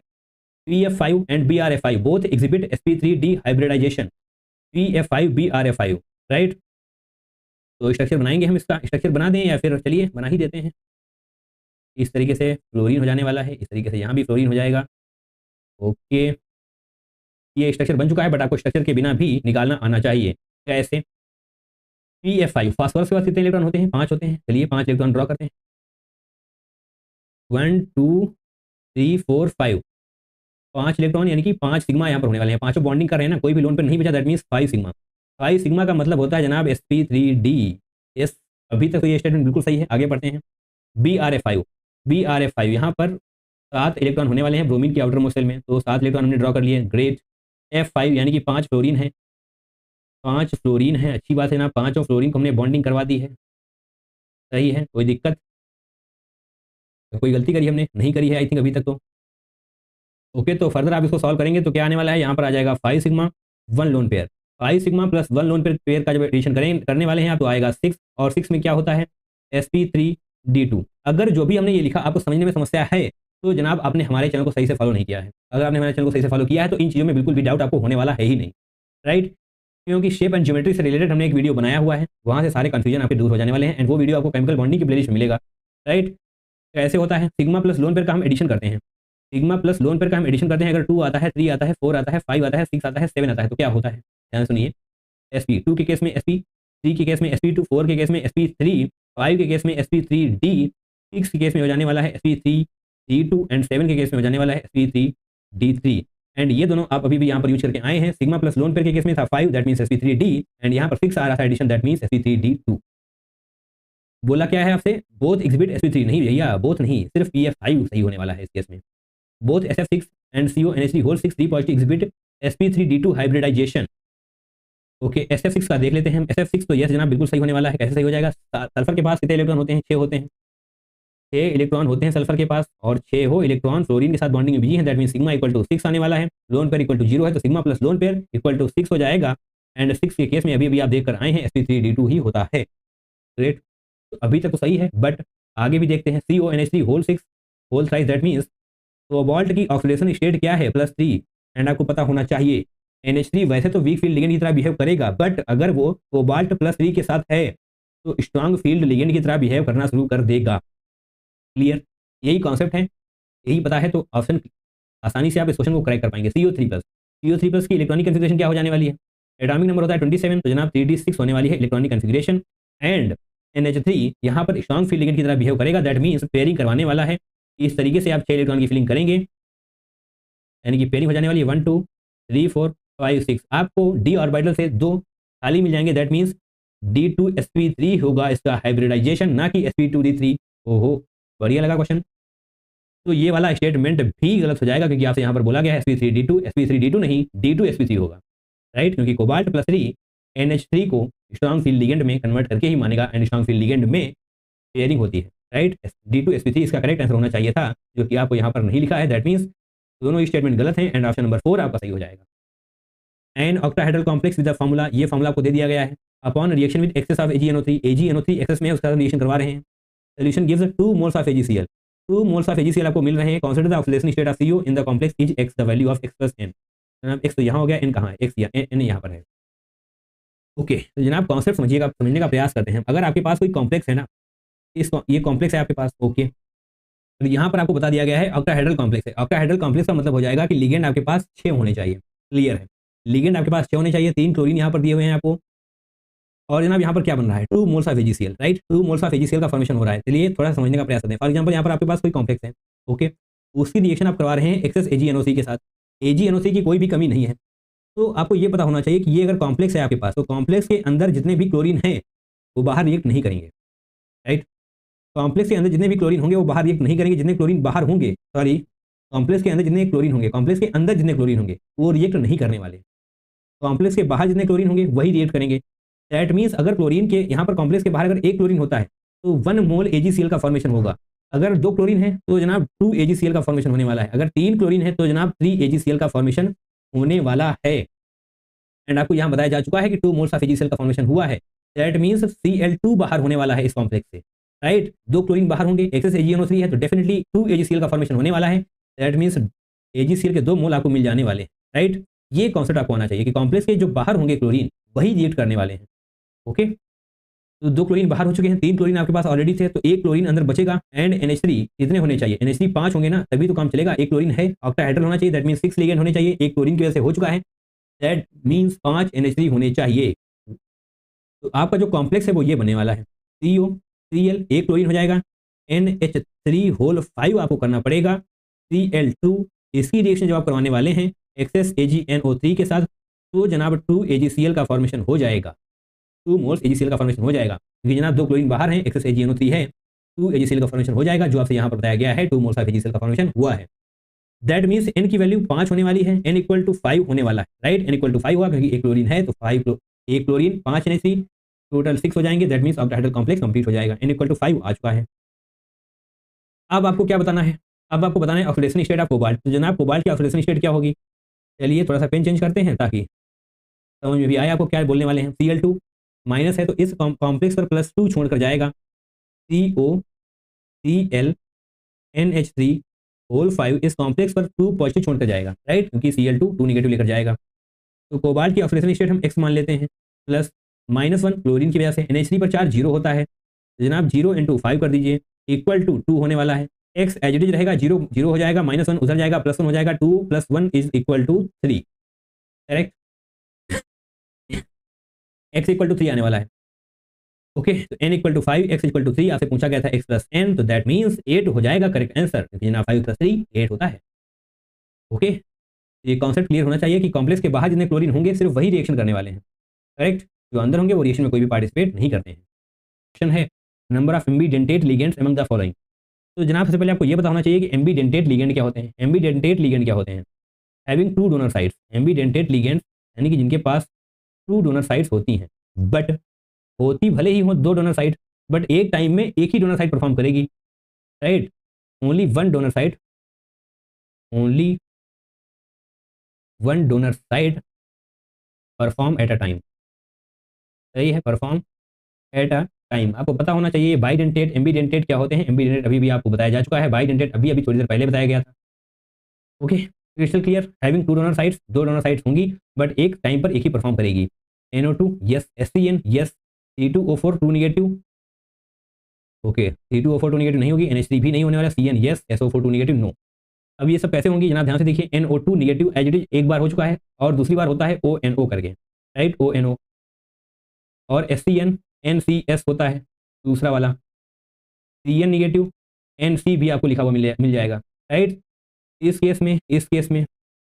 और SCN NCS CN negative NC, ये जनाब चेंज क्यों हुए, क्योंकि जनाब यहाँ पर डोनर साइट्स भी चेंज हो रही हैं। तो सिर्फ 3 ऐसे हैं जो एम्बीडेंटेड लिगेंड है इसमें से, यानी कि 3 इसका करेक्ट आंसर हो जाने वाला है, राइट। एम्बीडेंटेड लिगेंड के बारे में अगर आपको पता है तो आसानी रहने वाली है। Assertion in aqueous solution Cr2+ is reducing while Mn3+ is oxidizing in nature. Region extra stability to half filled electronic configuration is observed than incompletely filled electronic configuration. Okay, तो हम थोड़ा सा ऊपर ही चलते हैं क्योंकि ऊपर हमारे पास स्पेस थोड़ा सा ज़्यादा है। तो Cr2+ को हम Cr3+ में कन्वर्ट करते हैं सबसे पहले। तो जब आप देख पा रहे होंगे कि क्रोमियम 2+ का क्या होगा इलेक्ट्रॉनिक कन्फिग्रेशन, अभी हमने यहाँ पे निकाला है 3D4 होगा, राइट, 3D4। एंड क्रोमियम 3+ का क्या होगा 3D3। तो जनाब आपको पता होना चाहिए कि 3D4 ज़्यादा स्टेबल होगा या फिर 3D3। Chromium 3+ is more stable, ऐसा क्यों होगा ये अभी हम आपको एक्सप्लेन करते हैं, राइट। D4 जब ब्रेक होगा तो जनाब 1 2 3 ये निश्चित तौर पे अपने कोऑर्डिनेशन कंपाउंड में पड़ा होगा। एंड D3 जब ब्रेक होगा तो 1 2 3 1 2। अब हम इलेक्ट्रॉन्स की फिलिंग करेंगे, अपने पेन को हम चेंज कर लेते हैं। D4 के लिए 1 2 3 एंड 4, D3 के लिए 1 2 3। तो ये वाला ज़्यादा स्टेबल होता है, ऑलराइट। उसकी वजह से Cr3+ इज मोर स्टेबल। तो Cr2+ से Cr3+ बनना चाहेगा, और ये कैसे बनेगा, एक इलेक्ट्रॉन को गेन करके। Cr2+ जब एक इलेक्ट्रॉन को गेन करेगा तो इलेक्ट्रॉन डोनेट करेगा। Cr2+ से Cr3+ बनाने के लिए हमें इलेक्ट्रॉन डोनेट करना होता है, alright. Just a second, electron को डोनेट करना पड़ेगा, और इलेक्ट्रॉन डोनेशन का मतलब होता है रिड्यूसिंग एजेंट। तो Cr2+ इज रिड्यूसिंग एजेंट। तो क्या यही पे लिखा हुआ था Cr2+ इज रिड्यूसिंग, ओके। तो अभी तक तो ये स्टेटमेंट बिल्कुल सही है। तो now Mn3+ is oxidizing in nature. अब हम Mn3+ के लिए चेक करेंगे कि क्या ये ऑक्सीडाइजिंग नेचर में है या फिर नहीं। तो जनाब Mn2+ से यदि आपको Mn3+ में जाना है तो Mn2+ यानी कि होगा इसका 3D5 and Mn3+ 3D4, alright. तो Mn2+ ज़्यादा स्टेबल होगा या फिर Mn3+? निश्चित तौर पे आपको नजर आ रहा होगा कि 3D5 होने की वजह से Mn2+ is more stable. Mn2+ more stable है तो ये बनना चाहेगा, ना कि Mn3+ बनना चाहेगा, राइट। Mn2+ से Mn3+ के लिए हमें इलेक्ट्रॉन डोनेट करना पड़ेगा, राइट। बट Mn3+ से हम Mn2+ के लिए जब आएंगे तो हमें इलेक्ट्रॉन चाहिए। जैसे ही Mn3+ को एक इलेक्ट्रॉन मिलेगा वो Mn2+ में कन्वर्ट हो जाएगा। इलेक्ट्रॉन गेन होने की वजह से ये ऑक्सीडाइजिंग इन नेचर हो जाएगा। Mn3+ is oxidizing in nature, alright. तो जनाब ये वाला स्टेटमेंट भी सही है, Cr2+ इज रिड्यूसिंग, ये भी सही था। तो असर्शन तो हो जाएगा बिल्कुल सही। एंड रीजन हम पढ़ लेते हैं, extra stability to half filled electronic configuration is observed than incompletely filled electronic configuration. बिल्कुल ही सही रीजन भी दिया हुआ है इसका, जैसे कि आप यहाँ पर देख पा रहे हैं, extra stability to half filled electronic configuration. यहाँ पर भी हाफ फिल्ड इलेक्ट्रॉनिक कन्फिगरेशन था तो इसकी स्टेबिलिटी ज़्यादा थी। एंड D3 के केस में आप देख पा रहे हैं 1 2 3 ये भी हाफ फिल्ड है, और D4 पार्शली फिल्ड है, राइट, जिसकी वजह से D3 ज़्यादा स्टेबल है D4 से in case of Cr chromium, alright. तो इसका जो आंसर होगा वो होगा option number 1। Both A and R are true and R is the correct explanation of A। तो क्रोमाइल क्लोराइड टेस्ट, जनाब एक बार फिर से क्रोमाइल क्लोराइड टेस्ट पे क्वेश्चन आया हुआ है। Confirmation of Cl ion, okay. जैसा कि हमने कहा कि क्रोमाइल क्लोराइड टेस्ट का यूज हम क्लोराइड आयन के कंफर्मेशन के लिए करते हैं। A yellow solution is obtained, okay. Acidification of the solution and addition of amyl alcohol and 10% SuO2 turns organic layer blue, indicating formation of chromium pentoxide. The oxidation state of chromium in that is, थोड़ा सा अच्छा question हम इसको बोलेंगे, right. NaCl plus K2Cr2O7 plus concentrated H2SO4, ये हम chromyl chloride test की reaction लिख रहे हैं। इसको जब हम हीट करते हैं तो हमें मिलता है CrO2Cl2। बेसिकली ये रेडिश ब्राउन वेपर होता है, रेडिश ब्राउन गैस, राइट। तो हम फिलहाल यहाँ पर लिख भी देते हैं रेडिश ब्राउन गैस। एंड इसके साथ में हमें NaHSO4 plus KHSO4 plus H2O भी मिलता है। फिलहाल हमें इन तीनों चीज़ों की जरूरत है नहीं, क्योंकि यहाँ पर लिखा हुआ है इसकी जब हम रिएक्शन करवाएंगे NaOH के साथ, राइट, CrO2Cl2 की रिएक्शन हम NaOH के साथ करवाएंगे तो हमें मिलेगा Na2CrO4, क्योंकि ये होता है येलो सोल्यूशन। ओके, ये होता है येलो सोल्यूशन। साथ में भी आपको कुछ मिलेगा, उसकी हमें जरूरत है नहीं। एंड फॉरवर्ड अब लिखा हुआ है हमें येलो सोल्यूशन इज ऑब्टेन्ड, ये रहा हमारा येलो सोल्यूशन यानी कि Na2CrO4। अब हम इसका करेंगे acidification of the solution and addition of amyl alcohol. इसको एसिडिफाई करेंगे, यानी कि हमें HCl की HCl चाहिए, या फिर हम H+B लिख सकते हैं, एंड H2O2। Na2CrO4 की रिएक्शन जो हम इनकी वजह से करवाएंगे HCl एंड H2O2, तो हमें मिलेगा CrO5, एंड यही होता है ब्लू कलर का, राइट। ये होता है क्रोमियम पेंटा ऑक्साइड, ये जहाँ पर लिखा हुआ है आपको क्रोमियम पेंटाऑक्साइड, ये जनाब हमको मिलेगा क्रोमियम पेंटाऑक्साइड, एंड ये ब्लू कलर का होता है, ये भी आपको देके रखा हुआ है, राइट। तो आपको ये पता होना चाहिए, ये सारी रिएक्शन पता होना चाहिए आपको, जो कि क्रोमाइल क्लोराइड टेस्ट में आप पढ़ रहे होंगे, राइट। तो अब आप इसका ऑक्सीडेशन स्टेट निकालना चाहेंगे, तो इसके लिए हमें स्ट्रक्चर ड्रॉ करना पड़ेगा CrO5 का। इसका बेसिकली बटरफ्लाई टाइप स्ट्रक्चर होता है, O यहाँ पर होगा, एंड इस तरीके से दोनों ऑक्सीजन आपस में जुड़े होंगे, एंड इस तरीके से होता है क्रोमाइल पेंटाऑक्साइड का स्ट्रक्चर। तो अब हम निकालेंगे इसकी ऑक्सीडेशन स्टेट। उससे पहले हम अपना येलो पेन लेकर आते हैं। यहाँ पर -2 होगा, तो जनाब इस क्रोमियम पे +2 होगा, -1 +1 -1 +1, ये सारी चीज़ें आपको आती ही होंगी, -1 +1 -1 +1। तो जब आप ऐड करेंगे +2 +1 +1 +1 +1, तो जनाब आपको देखने में मिलेगा कि क्रोमियम पर +6 की ऑक्सीडेशन स्टेट है। तो जनाब option number 1 is absolutely correct. यदि आप शॉर्टकट तरीके से करने की कोशिश करते हैं CrO5, यदि आपने ध्यान नहीं दिया कि क्रोमियम की मैक्सिमम ऑक्सीडेशन स्टेट +10 नहीं हो सकती, तो आप ऑप्शन 10 को भी, ऑप्शन नंबर 3 यानी कि +10 को भी टिक कर सकते थे O5 होने की वजह से। बट आई होप ऐसी मिस्टेक कोई भी नहीं करेगा, राइट। तो आपको ये रिएक्शन आनी चाहिए। NaCl की बजाय यहाँ पर KCl भी हो सकता था। उससे होने से फर्क सिर्फ इतना पड़ता है कि यहाँ पर जो आप NaHSO4 देख पा रहे हैं, वहाँ पर NaHSO4 नहीं, KHSO4 ही होता है, जो कि यहाँ पर ऑलरेडी दिया हुआ है। तो बेसिकली यहाँ पर रिएक्शन में कोई भी प्रभाव नहीं पड़ता, बट इसके अदर जो प्रोडक्ट है वहाँ पर थोड़ा सा चेंज आता, फिर भी आपको CrO2 Cl2 मिल रहा होता। ओके, तो I which of the following statements are correct about ZnCdHg। Okay, option यहाँ पर स्टेटमेंट दिए हुए हैं ABCD, और फिर हमको देखना है इसमें से कौन सा ऑप्शन सही होगा। They exhibit high enthalpy of atomization as the d subshell is full. ZnCdHg इन सभी का electronic configuration D10 D10 and D10 है।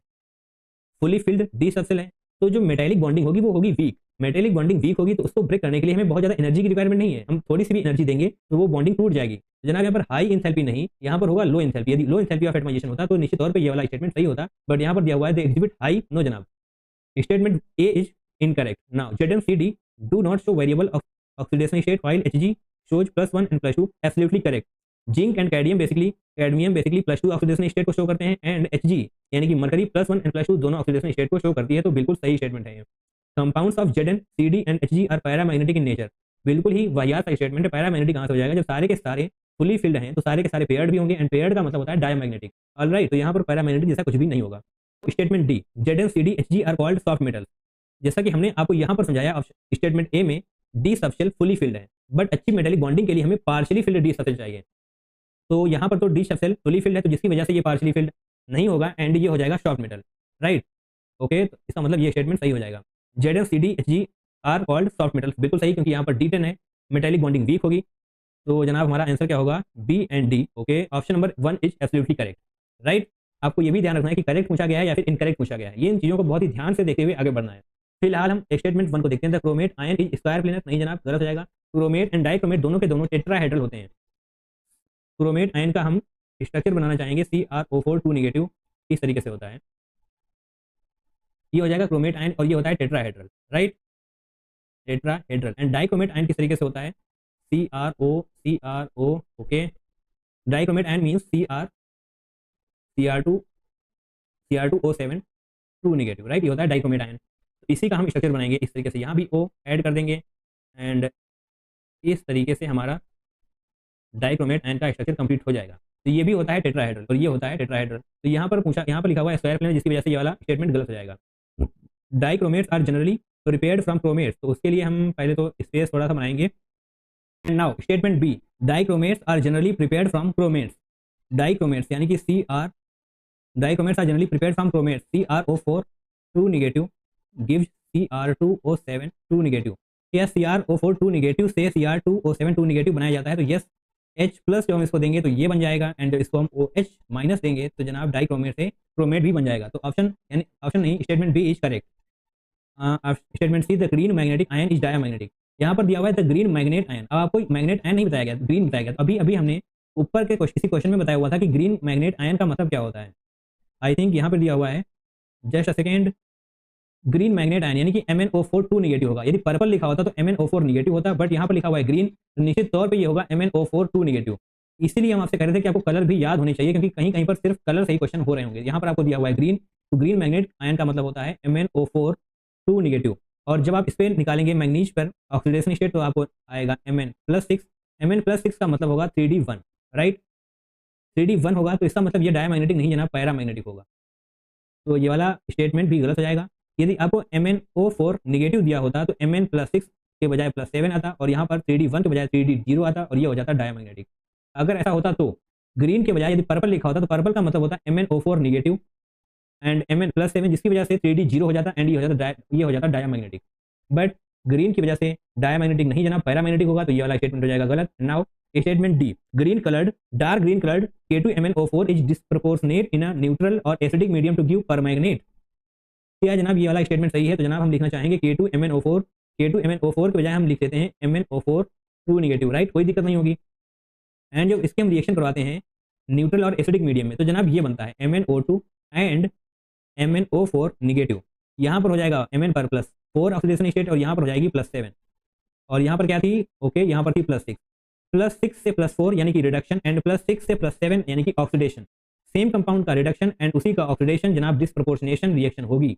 Dark green coloured K2MnO4 disproportionate in neutral और acidic medium to give permanganate, ये होती है permanganate. तो जनाब निश्चित तौर पे option statement D is correct, right. MnO4 2 negative, यहाँ पर मैग्नीज पर +6 थी, और जब हम इसको न्यूट्रल और एसिडिक मीडियम में रिएक्शन करवाएंगे तो MnO2 and MnO4 minus form होगा, +4 oxidation state and +6 oxidation state, तो निश्चित तौर पे यहाँ पर डिस्प्रोपोर्शनेशन होगा, and option number statement D is correct. And now statement 3, with increasing oxidation number of transition metal ionic character of the oxides decreases. Okay, तो ये वाला स्टेटमेंट भी सही होगा। जैसे जैसे ऑक्सीडेशन नंबर बढ़ता जाता है तो reduced cationic size and polarizing power की वजह से, I repeat, reduced cationic size and polarizing power की वजह से वहां पर उसका कोवैलेंट कैरेक्टर इंक्रीज करने लगता है। कोवैलेंट कैरेक्टर इंक्रीज करने लगता है, इसका सीधा सा मतलब होगा कि आयनिक कैरेक्टर डिक्रीज होने लगता है। वही तो यहाँ पर दिया हुआ है, आयनिक character of the oxides decreases. तो निश्चित तौर पे स्टेटमेंट ई सही होगा, क्योंकि जैसे जैसे ऑक्सीडेशन नंबर बढ़ता जाता है कोवैलेंट कैरेक्टर भी इंक्रीज करता जाता है, एंड आयनिक कैरेक्टर डिक्रीज होता चला जाता है। ऑलराइट, तो जनाब यहाँ पर कौन कौन से ऑप्शन सही होंगे? स्टेटमेंट बी, डी, ई, ये तीनों स्टेटमेंट सही है। तो क्या कोई ऐसा आंसर है? यस जनाब, option number 4 is absolutely correct. I think आपको अब कोई डाउट रहा नहीं होगा इस पर्टिकुलर क्वेश्चन में। थोड़ा choose the correct statement from the following. Mn2O7 is an oil at room temperature.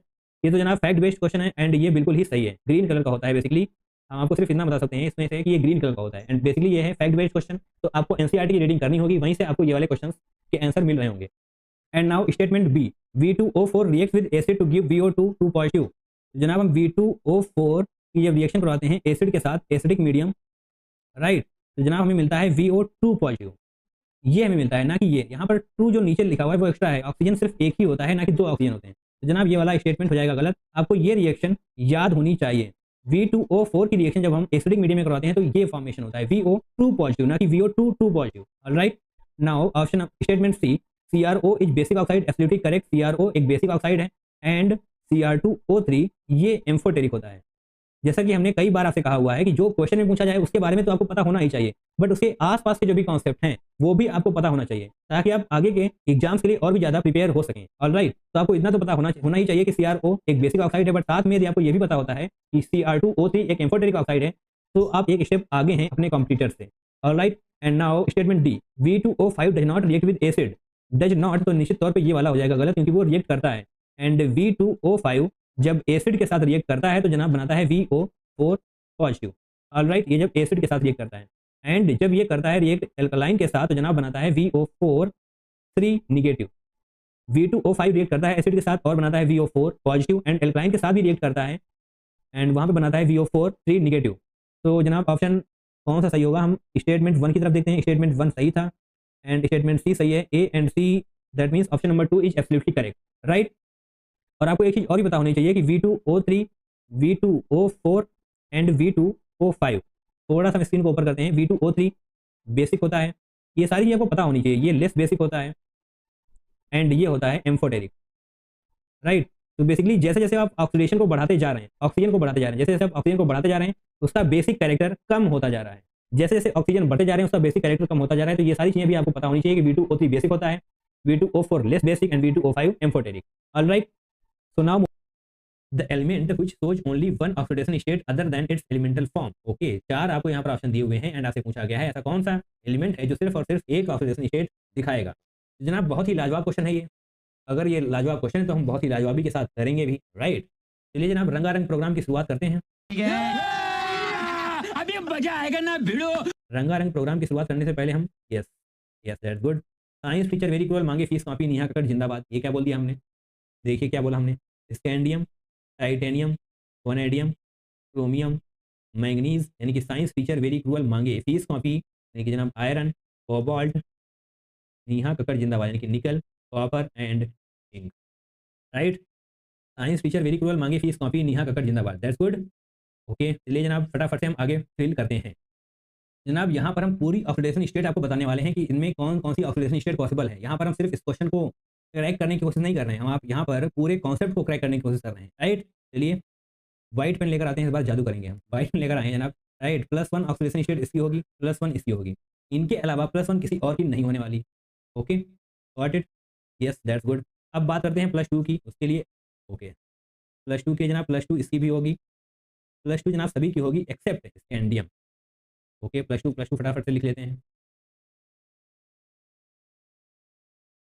Right. Okay अब जनाब पेन चेंज करिए एंड इस पेन को लेकर आते हैं। अब बात करने वाले हैं हम +3 की। +3 किस में होगी, स्कैंडियम में होगी, इनमें भी होगी, कहाँ तक होगी ये देखते जाइए जनाब। यस निकल तक होने वाली है +3 ऑक्सीडेशन स्टेट आपको कॉपर एंड जिंक में नहीं मिलने वाली। ओके अब बारी है +4 की। +4 के लिए हम येलो पेन लेकर आते हैं, yes.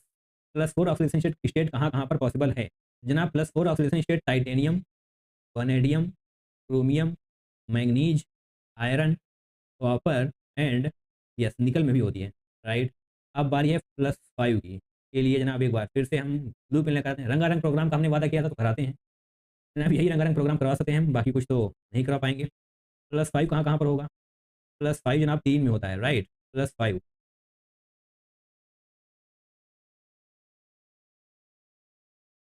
Vanadium, chromium, manganese, right, इन तीनों में होता है +5। ओके एंड एक बार फिर से ये कलर सही से दिखाई नहीं दे रहा है। ओके नाउ +6 किस में होता है, +6 जनाब क्रोमियम, मैंगनीज एंड आयरन, इनमें होता है +6 एंड +7 सिर्फ और सिर्फ मैंगनीज में होता है जनाब। ये चीज़ थोड़ी सी खास है, +7 मैंगनीज में ही होता है। ये पूरी टेबल आपको रटी हुई होनी चाहिए, जैसा कि मैंने वादा किया था। मैंने रंग आगाज रंगारंग प्रोग्राम करवाया।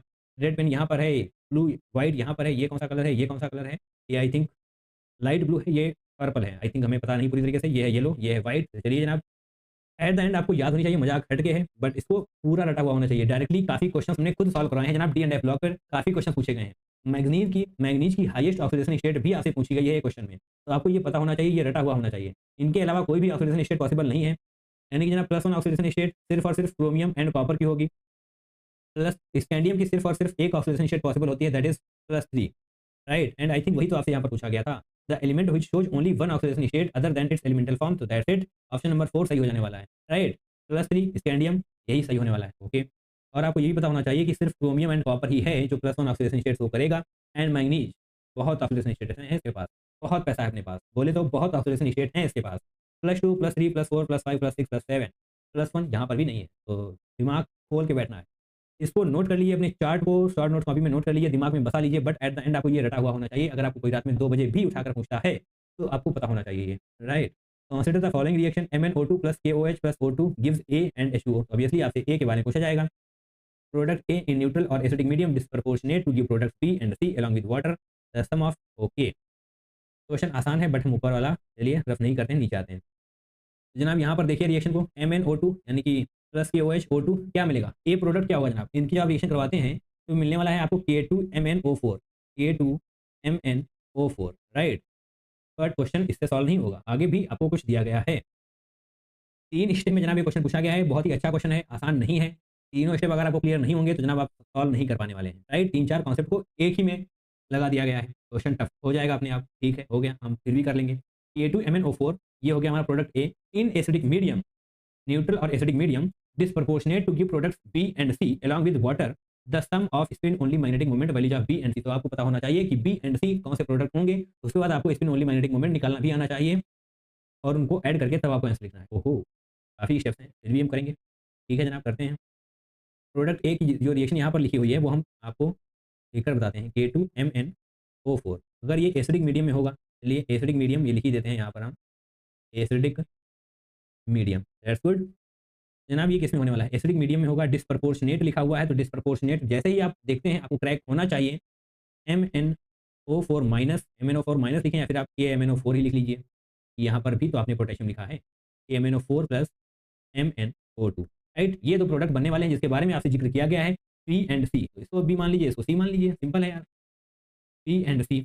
यहाँ पर sorry, the sum of spin only magnetic moment values of B and c. Spin only magnetic moment के लिए आपको ये पता होना चाहिए कि यहाँ पर ऑक्सीडेशन स्टेट मैग्नीज की क्या होगी और यहाँ पर क्या होगी। तो KMnO4 के केस में मैग्नीज की ऑक्सीडेशन स्टेट होने वाली है +7 एंड MnO2 के केस में होने वाली है +4। अब ध्यान से देखिए यहाँ पर क्या है, +6, +6 से +7 ऑक्सीडेशन, +6 से +4 reduction. Oxidation and reduction same element का हो रहा है जनाब, यस ये डिस्प्रपोर्शनेट हो रही है, यानी कि ये डिस्प्रपोर्शनेशन रिएक्शन है। Okay that's great. Now B and C, अब इन दोनों का हमें क्या निकालना है, स्पिन ओनली मैग्नेटिक मोमेंट। ठीक है जनाब, Mn7 प्लस, यहाँ पर तो जनाब कोई इलेक्ट्रॉन अनपेयर्ड बचेगा ही नहीं। क्यों नहीं बचेगा, क्योंकि जनाब 25 एटॉमिक नंबर होता है, यानी कि 4s2 3d5। Okay 4s2 3d5, ये सातों इलेक्ट्रॉन बाहर चले जाएंगे, यानी कि 3d जीरो होने वाला है। यहाँ पर कोई इलेक्ट्रॉन ही नहीं है अनपेयर्ड, जनाब मैग्नेटिक मोमेंट भी जीरो ही होगा। ओके MnO2 यहाँ पर तो होगा, MnO2 यानी कि Mn4 प्लस। Mn4 प्लस के केस में इलेक्ट्रॉनिक कन्फिग्रेशन क्या होगा, सोचिए सोचिए।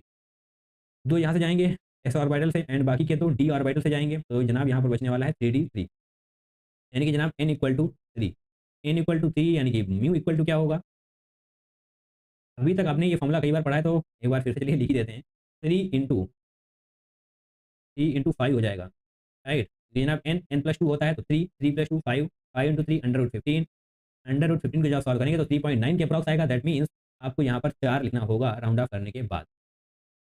बट हमने ये डायरेक्ट लिख दिया, क्यों लिखा, क्योंकि जनाब यहाँ पर मैग्नेटिक मोमेंट जीरो था। बट ये गलती आपको बिल्कुल नहीं करनी है, अगर यहाँ पर मैग्नेटिक मोमेंट कुछ था तो आपको उसको भी ऐड करना चाहिए था, क्योंकि यहाँ पर आपसे पूछा गया था the sum of spin only magnetic moment.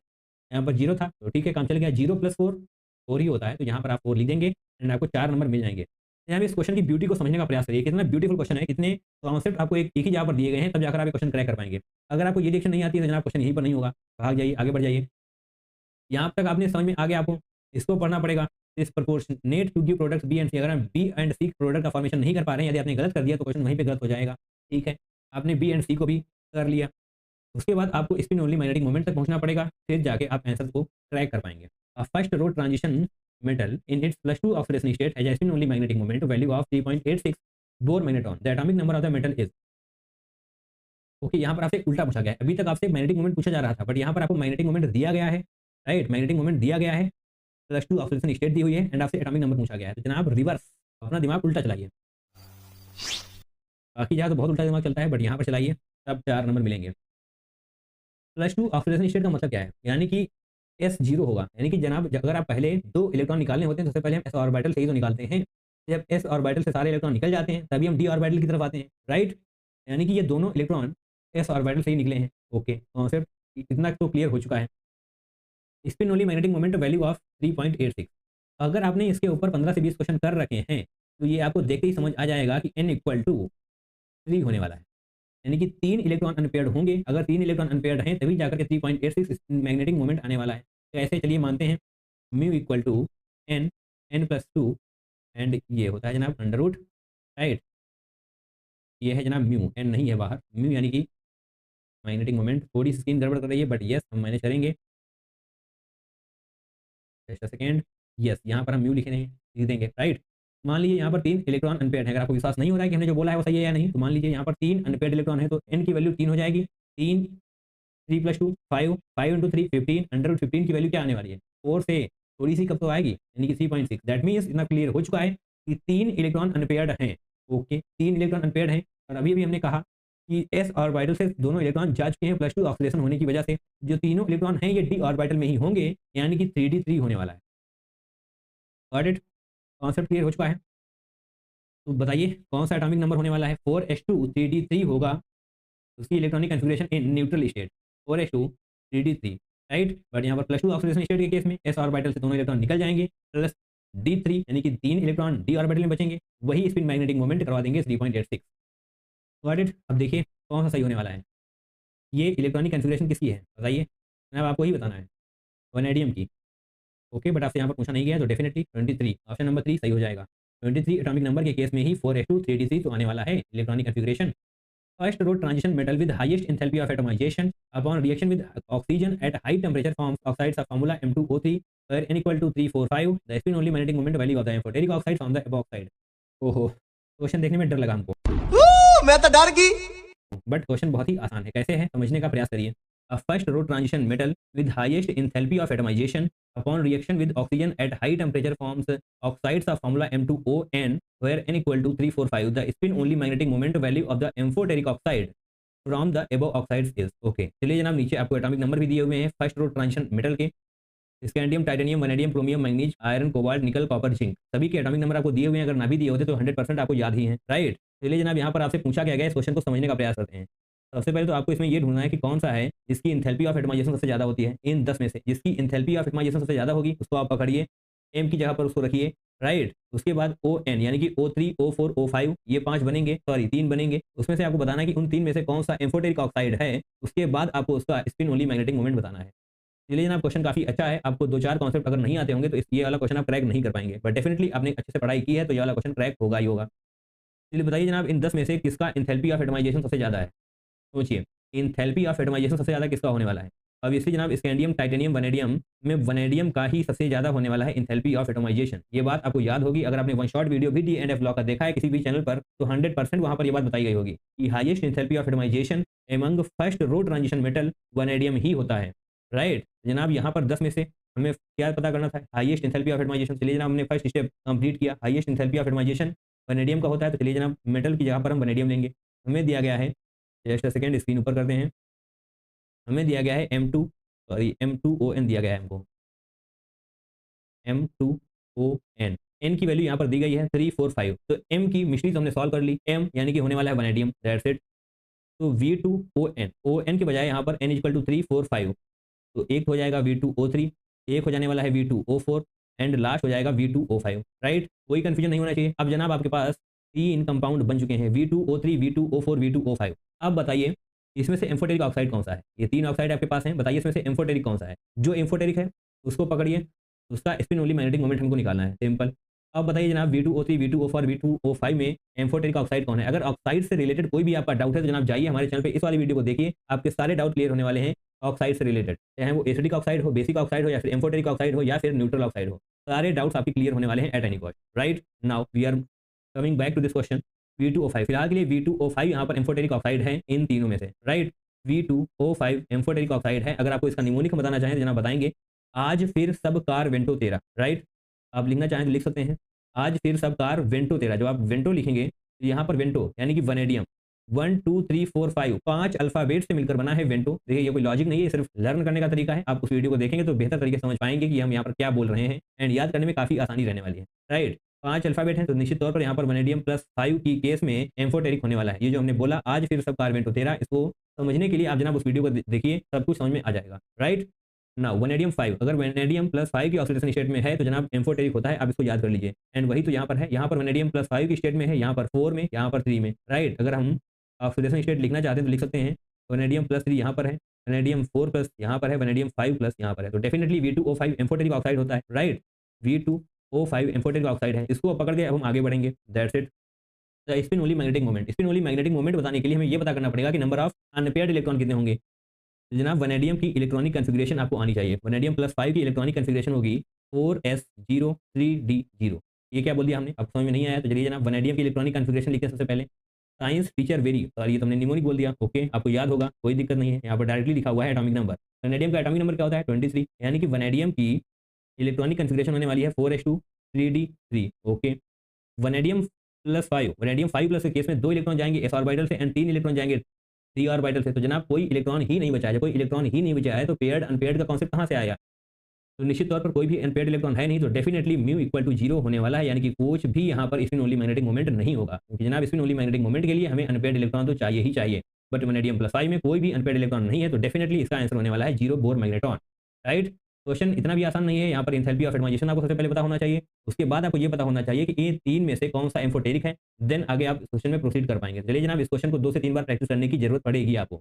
The fusion of chromite ore यानी कि FeCrO4 with sodium carbonate in the presence of air leads to the formation of product A and B along with the evolution of CO2 the sum of spin only magnetic moment values of A and B। Basically आपको अगर reaction आती होगी तो question फटाक से crack हो जाएगा, right. चलिए जनाब, रिएक्शन को लिखने का हम प्रयास करते हैं। FeCr2O4, right. FeCr2O4 एंड क्या है जनाब, सोडियम कार्बोनेट। सोडियम कार्बोनेट का मतलब हो जाएगा Na2CO3। इसकी रिएक्शन करवा रहे हैं इन प्रेजेंस ऑफ एयर यानी कि जनाब O2 होगा हमारे पास, दैट्स गुड। O2 अब क्या बनने वाला है, क्या बनेगा जनाब, आपको ये पता होना चाहिए। बनने वाला है ammonium Na2CrO4, right. I think हमने बिल्कुल सही बनाया है, डेफिनेटली हमने बिल्कुल सही बनाया है। आगे देखिए, CO2 आपको पहले ही दिया जा चुका है, तो आपको ये पता होना चाहिए कि CO2 के अलावा जो बनेगा वो हमको लिखना है product A and product B की तरीके से, राइट। तो जनाब दूसरा प्रोडक्ट होता है ferric oxide, right. Fe2O3 plus CO2 जनाब बन चुका है sodium chromate and ferric oxide. आपको ये प्रोडक्ट मिल चुके हैं, आप इसको A मान लीजिए, इसको B मान लीजिए, दैट्स गुड। CO2 ऑलरेडी दिया हुआ है, तो ये रिएक्शन अगर आपको नहीं आती है तो ये क्वेश्चन तो होने से रहा, इसलिए आपको रिएक्शंस याद होनी चाहिए। अब देखिए जनाब, sum of spin only magnetic moment values of A and B। तो A एंड B का स्पिन ओनली मैग्नेटिक मोमेंट हमको निकालना है, दोनों को ऐड करके हमको लिखना है, राइट। कॉन्सेप्ट टफ नहीं है, बट थोड़ी सी कैलकुलेशन बढ़ाने की कोशिश की गई, थोड़ा सा लेंदी क्वेश्चन बनाने की कोशिश करी गई है, ओके। यहाँ पर जनाब क्रोमियम की ऑक्सीडेशन स्टेट क्या होगी, ऑब्वियसली जनाब +6 होने वाली है। कैसे होगी ये आपको कैलकुलेट करना आना चाहिए।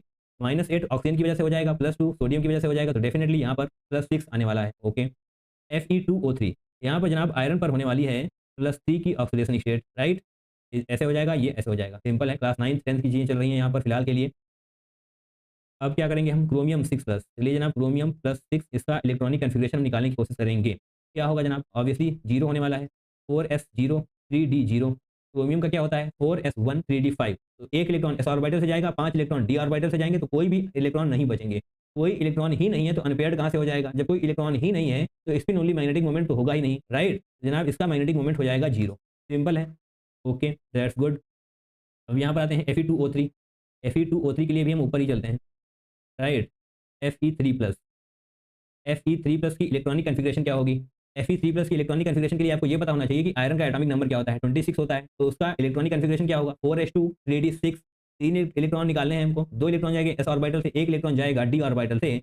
Fe3+ का इलेक्ट्रॉनिक कन्फिग्रेशन होने वाला है 3d5 एंड ये 5 के पांचों इलेक्ट्रॉन अनपेयर्ड ही होंगे। अगर आप फीलिंग देखनी चाहते हैं तो देखिए यहाँ पर सिंपल है, इसमें बताने जैसा कुछ है नहीं। 1 2 3 4 5 पांचों इलेक्ट्रॉन अनपेयर्ड हैं, यानी कि पांचों काउंट होने वाले हैं स्पिन ओनली मैग्नेटिक मोमेंट के केस में। तो चलिए जनाब यहाँ पर कर लेते हैं हम, 5 इलेक्ट्रॉन है तो 5 × 7 होने वाला है। n+2 वाला फॉर्मूला हमने यूज किया है, √35। तो जनाब 5.9 के बहुत ही करीब आने वाला है, तो इसको हम 6 लिख सकते हैं, राइट, सिंपल है। 6 इसका आ चुका है, 0 यहाँ पर था, तो 6 + 0 ऑब्वियसली जनाब 6 ही होता है। हमसे पूछा गया था the sum of spin only magnetic moment values of A and B। यहाँ पर जनाब होने वाला है करेक्ट आंसर 6, राइट। क्वेश्चन कैसा लगा, रिएक्शंस की इंपॉर्टेंस आपको पता होनी चाहिए। रिएक्शन अगर नहीं आ रही है तो याद करिए, बचने का कोई रास्ता है नहीं जनाब। रिएक्शन याद नहीं होंगी तो क्वेश्चंस नहीं होंगे, रिएक्शन याद है उसके बाद भी एक नया कॉन्सेप्ट जोड़कर आपसे क्वेश्चन पूछे जा रहे हैं। The difference in spin only magnetic moment values of KMnO4 and the manganese product formed during titration of KMnO4 against oxalic acid in acidic medium. जनाब ये बहुत ही शानदार सा क्वेश्चन है, टफ नहीं है, बट आपको उलझाने की कोशिश यहाँ पर की गई है, राइट। चलिए जनाब आसानी से समझने का प्रयास करते हैं। स्पिन ओनली मैग्नेटिक मोमेंट का डिफरेंस आपको बताना है। एक बार KMnO4 यहाँ पर तो जनाब आपको साफ साफ नजर आ जाएगा कि मैग्नीज की ऑक्सीडेशन स्टेट है +7, राइट। जनाब O4 यानी कि -8 होने वाला है, पोटेशियम की वजह से +1 होगा, तो डेफिनेटली +7 बचने वाला है, right. And the manganese product formed during titration of KMnO4 against oxalic acid यानी कि जनाब H2C2O4 इन एसिडिक मीडियम, राइट। बेसिकली आपसे यहाँ पर पूछा गया है, जब आप टाइट्रेशन करवाते हैं KMnO4 का against oxalic acid in presence of acidic medium, तब जो प्रोडक्ट बनता है, जो मैग्नीज बनता है, वहां पर उस मैग्नीज की ऑक्सीडेशन स्टेट की हेल्प से आप निकालिए स्पिन मैग्नेटिक मोमेंट को क्या होगा, एंड यहाँ पर जो स्पिन मैग्नेटिक मोमेंट मिलने वाला है उन दोनों का डिफरेंस आपको यहाँ पर लिखना है, राइट। कॉन्सेप्ट क्लियर हो चुका है। चलिए जनाब क्वेश्चन को भी हम क्रैक कर ही देंगे। तो आपको ये पता होना चाहिए ड्यूरिंग टाइट्रेशन ऑफ KMnO4, जब आप टाइट्रेशन करवाते हैं KMnO4 का अगेंस्ट ऑक्सैलिक एसिड यानी कि H2C2O4 इन एसिडिक मीडियम, तब जनाब Mn2+ का फॉर्मेशन होता है, राइट। मैग्नीज 2+ का फॉर्मेशन होता है इन एसिडिक मीडियम, राइट। बहुत ही आसान है, इस सारी चीजों के बारे में आपने बेहद ही डिटेल में पढ़ा होगा रिडॉक्स रिएक्शन चैप्टर में, राइट। चलिए जनाब Mn2+ हमको मिल चुका है, यहाँ पर हम इसकी बात कर रहे हैं, इसकी बात हम थोड़ी देर बात करेंगे। Mn2+ के केस में इलेक्ट्रॉनिक कन्फिग्रेशन क्या होगा, 3d5 होगा, राइट। इलेक्ट्रॉनिक कन्फिग्रेशन आप D एंड F ब्लॉक में तो आपने कई बार किया है, बाकी आपने कोऑर्डिनेशन कंपाउंड वाले चैप्टर में भी कई बार किया है, राइट। तो Mn2+ 3d5 हो जाएगा, n = 5 यानी कि अनपेयर्ड इलेक्ट्रॉन 5 आने वाले हैं। अनपेयर्ड इलेक्ट्रॉन अगर 5 हैं तो स्पिन ओनली मैग्नेटिक मोमेंट क्या हो जाएगा, n+2 ये फॉर्मूला होता है, n+2 यानी कि 7 √35। इसको जब आप सॉल्व करेंगे, एक्यूरेटली सॉल्व करने की कोई जरूरत है नहीं, बाकी आपको 5.9 के अप्रॉक्स कुछ मिल जाएगा, राइट। 5.9 को आप 6 भी लिख सकते हैं राउंड ऑफ करने के बाद, राइट। ओके, नाउ KMnO4 यहाँ पर मैंगनीज की +7 ऑक्सीडेशन स्टेट है। चलिए जनाब, मैंगनीज की अगर +7 ऑक्सीडेशन स्टेट है तो इलेक्ट्रॉनिक कन्फिगरेशन क्या होगा? 4s0 3d0 होने वाला है, यानी कि कोई भी इलेक्ट्रॉन ही नहीं है। अगर कोई इलेक्ट्रॉन ही नहीं है तो अनपेयर्ड कहाँ से आ जाएगा, राइट। यानी कि यहाँ पर क्या होने वाला है, यहाँ पर n=0 है, दैट मीन्स μ=0 होने वाला है, यानी कि यहाँ पर कुछ भी स्पिन ओनली मैग्नेटिक मोमेंट नहीं होने वाला। यहाँ पर 6 आया, यहाँ पर 0 आया, दोनों का डिफरेंस आपसे पूछा गया है। देखिए जनाब, यहाँ पर लिखा हुआ है द डिफरेंस, राइट। दोनों का डिफरेंस पूछा गया है तो डेफिनेटली 6 - 0 ऑब्वियसली जनाब 6 ही होता है। तो इस क्वेश्चन का करेक्ट आंसर होने वाला है 6 बोर मैग्नेट्रॉन। आयरन 3 यानी कि Fe3+ के बारे में यहाँ पर बात की जा रही है। कैटलाइजेस the reaction between iodide, iodide का मतलब जनाब क्या हो जाएगा, I नेगेटिव, राइट। एंड पर सल्फेट, पर सल्फेट का मतलब क्या होगा, S2O8 2-, okay, in which ions in which, okay. तो यहाँ पर आपको 4 स्टेटमेंट दिए हुए हैं एंड उसमें से बताना है कि कितने स्टेटमेंट सही हैं एंड कितने स्टेटमेंट गलत हैं, ओके, दैट्स इट। तो बहुत ही ध्यान से समझने का प्रयास करिए, बहुत ही शानदार सा क्वेश्चन है। एक बार फिर से हम आपको बताना चाहेंगे कि इस क्वेश्चन को जनाब मार्क कर लीजिए। Question number 17 is very very important, right. पूरा ध्यान स्क्रीन पर ही रहना चाहिए, जो भी हम बोल रहे हैं, जो भी हम समझा रहे हैं जनाब, समझने का प्रयास करिए।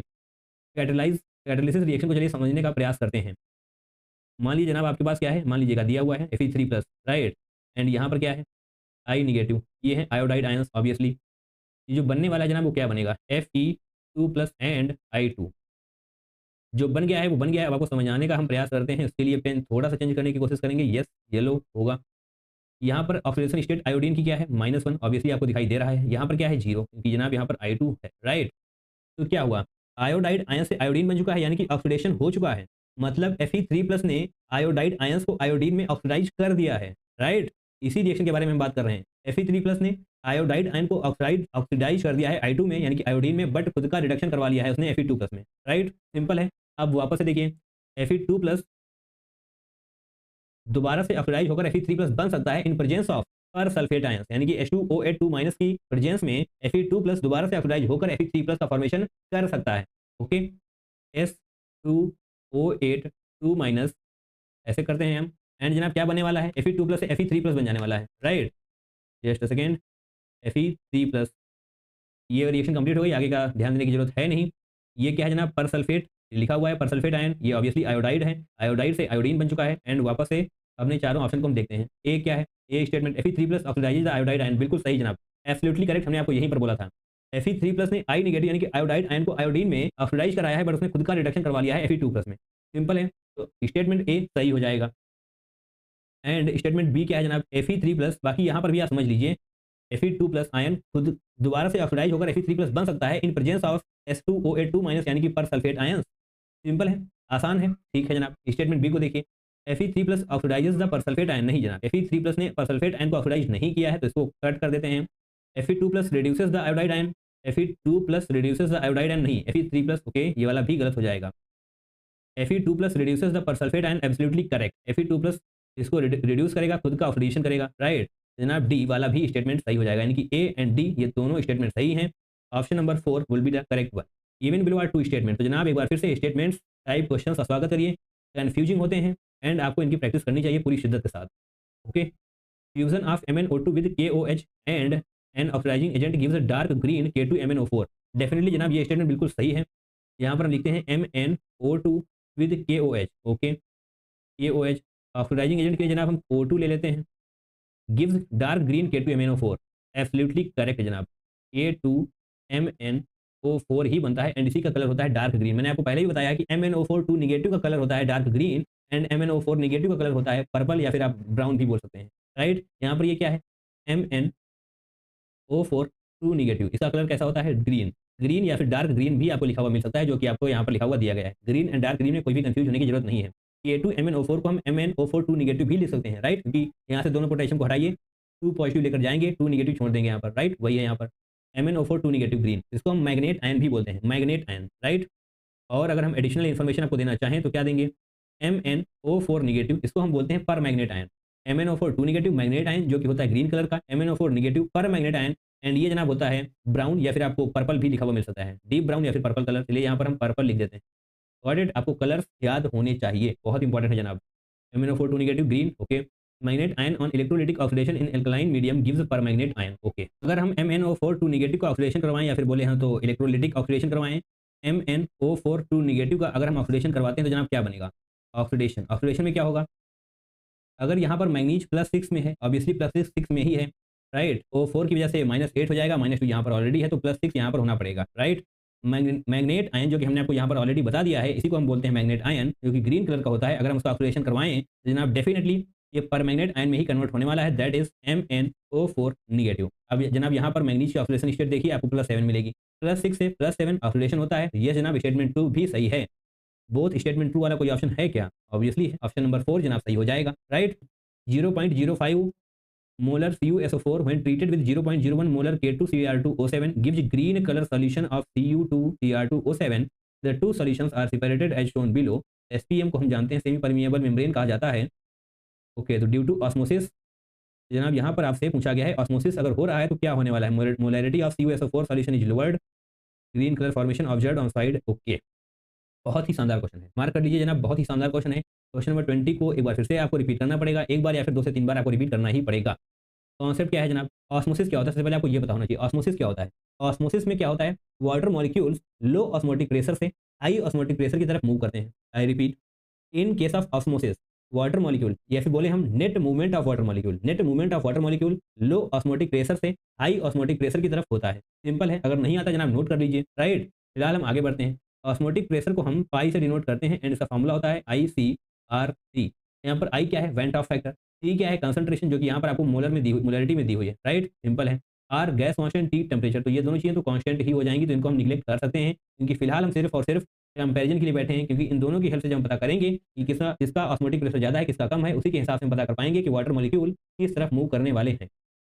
ओके, चलिए जनाब, पाई CuSO4 क्या होने वाला है? यहाँ पर हम ऑस्मोटिक प्रेशर पता करने वाले हैं। 0.05 यहाँ पर आपको दिया हुआ है कंसंट्रेशन। वेंट ऑफ फैक्टर क्या होने वाला है CuSO4 का? ऑब्वियसली जनाब 2 होने वाला है, 2 हो गया है वेंट ऑफ फैक्टर इनटू 0.05 हम करेंगे, 0.05 करने वाले हैं। ओके, अभी हम सॉल्व कर लेंगे। आरटी को फिलहाल के लिए हम इग्नोर कर देते हैं। ओके, यहाँ पर क्या है? K2Cr2O7, K2Cr2O7। यहाँ पर जनाब वेंट ऑफ फैक्टर क्या होने वाला है? K2 यानी कि +2। ओके, दैट्स इट, 3 होने वाला है। अगर आपको वेंट ऑफ फैक्टर समझने में समस्या है तो जनाब सॉल्यूशन चैप्टर को रिफर करिए, वहां पर आप अच्छे से समझ पाएंगे कि वेंट ऑफ फैक्टर हम कैसे निकालते हैं। ओके, फिलहाल आप यहाँ पर डायरेक्टली पता करिए। 3 इंटू क्या होने वाला है? 0.01, जो आपको यहाँ पर क्वेश्चन में ऑलरेडी दिया हुआ है, तो इसको मल्टीप्लाई करने की जरूरत भी नहीं है, आपको आसानी से दिखाई दे जाएगा कि ये वाली वैल्यू ही बड़ी होने वाली है, राइट। आप मल्टीप्लाई करके देख लो, क्योंकि 0.05 को जब मल्टीप्लाई करेंगे 2 से तो ऑब्वियसली ये ज़्यादा ही आने वाला है। सिंपल है। ओके, तो इसका ऑस्मोटिक प्रेशर कम होने वाला है, CuSO4 का ऑस्मोटिक प्रेशर ज़्यादा होने वाला है, यानी कि पाई CuSO4 is greater than pi K2Cr2O7, right. जनाब बताइए किस तरफ वाटर का मूवमेंट होने वाला है? नेट मूवमेंट ऑफ वाटर किस तरफ होगा? CuSO4 से K2Cr2O7 की तरफ होगा या फिर K2Cr2O7 से CuSO4 की तरफ होगा? अभी अभी हमने आप लोग को बताया कि ऑस्मोसिस के केस में net movement of water molecule low osmotic pressure से हाई ऑस्मोटिक प्रेशर की तरफ होता है, तो डेफिनेटली K2Cr2O4 से CuSO4 की तरफ होने वाला है। K2Cr2O7 से CuSO4 की तरफ होने वाला है, क्योंकि जनाब लो ऑस्मोटिक प्रेशर से हाई ऑस्मोटिक प्रेशर की तरफ होता है। जनाब अगर ऐसा हुआ तो क्या होगा? Molarity of CuSO4 solution is lowered, बिल्कुल सही जनाब। अगर यहाँ से इस तरफ जाएगा तो मोलरिटी कम होने वाली है, क्योंकि जनाब सॉल्यूट पार्टिकल्स फ्लो नहीं करने वाले इस मेम्ब्रेन से। SPM यानी कि सेमी परमिएबल मेम्ब्रेन से सॉल्यूट पार्टिकल्स नहीं जाएंगे, वाटर जाता रहेगा, तो ऑब्वियसली मोलरिटी कम होने वाली है CuSO4 की, क्योंकि जनाब K2Cr2O7 से पानी जा रहा है CuSO4 की तरफ, मोलरिटी कम कर देगा। सिंपल है, मोलरिटी वाला ऑप्शन सही हो जाएगा, यानी कि option number 1 molarity of CuSO4 solution is lowered, absolutely correct. Got it. बहुत ही शानदार क्वेश्चन है, बहुत ही लाजवाब क्वेश्चन है, आपको सारे कॉन्सेप्ट आने चाहिए। ऑस्मोसिस का भी कॉन्सेप्ट आपको आना चाहिए, मोलरिटी, ये सारी चीजें आएंगी तब जाकर आप इस क्वेश्चन को क्रैक कर पाएंगे। The number of colourless lanthanoids ions among the following is, तो कलरलेस लेंथेनाइड आयंस का क्या मतलब हुआ? बेसिकली जो कलरिंग होती है ना, वो FF ट्रांजिशन पर डिपेंड करती है। In case of lanthanide FF transition पर कलरिंग डिपेंड करती है। FF ट्रांजिशन होगा ही नहीं अगर F14 है या फिर F0 है, यानी कि अगर F में कोई भी इलेक्ट्रॉन नहीं है तब भी FF ट्रांजिशन नहीं होने वाला। अगर F में सारे इलेक्ट्रॉन्स हैं, यानी कि 14 के 14 इलेक्ट्रॉन्स हैं, तब भी FF ट्रांजिशन नहीं होने वाला, यानी कि कलरलेस कंपाउंड हो जाएगा। सिंपल है। यहाँ पर हमको पता करना है कौन सा F14 है एंड कौन सा F0 है।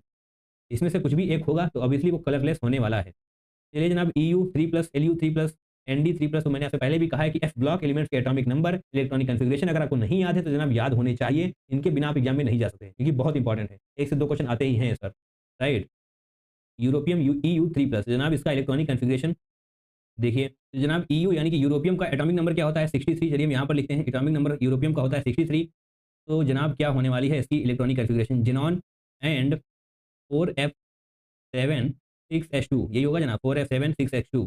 ऑब्वियसली यही होने वाला है 4f7 6s2। बट जैसे ही आप इसको EU3+ करने वाले हैं तो जनाब जिनॉन तो होगा ही होगा, एज इट इज होगा। एंड 2 इलेक्ट्रॉन जाएंगे एस ऑर्बिटल से, 1 इलेक्ट्रॉन जाएगा एफ ऑर्बिटल से, तो आने वाला है 4f6। 4f6 यानी कि यहाँ पर 4f0 या फिर 4f14 नहीं है, तो डेफिनेटली ये वाला कलर नहीं देगा, तो इसको हम अभी के लिए क्रॉस कर देते हैं। That's it.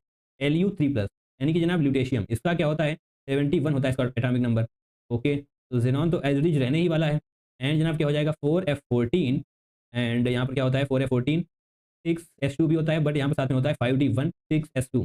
बेसिकली अगर आपको इलेक्ट्रॉनिक कॉन्फ़िगरेशन नहीं आते तो हमारे एफ ब्लॉक एलिमेंट के वीडियो को प्रीफर करिए, सब कुछ क्लियर हो जाएगा।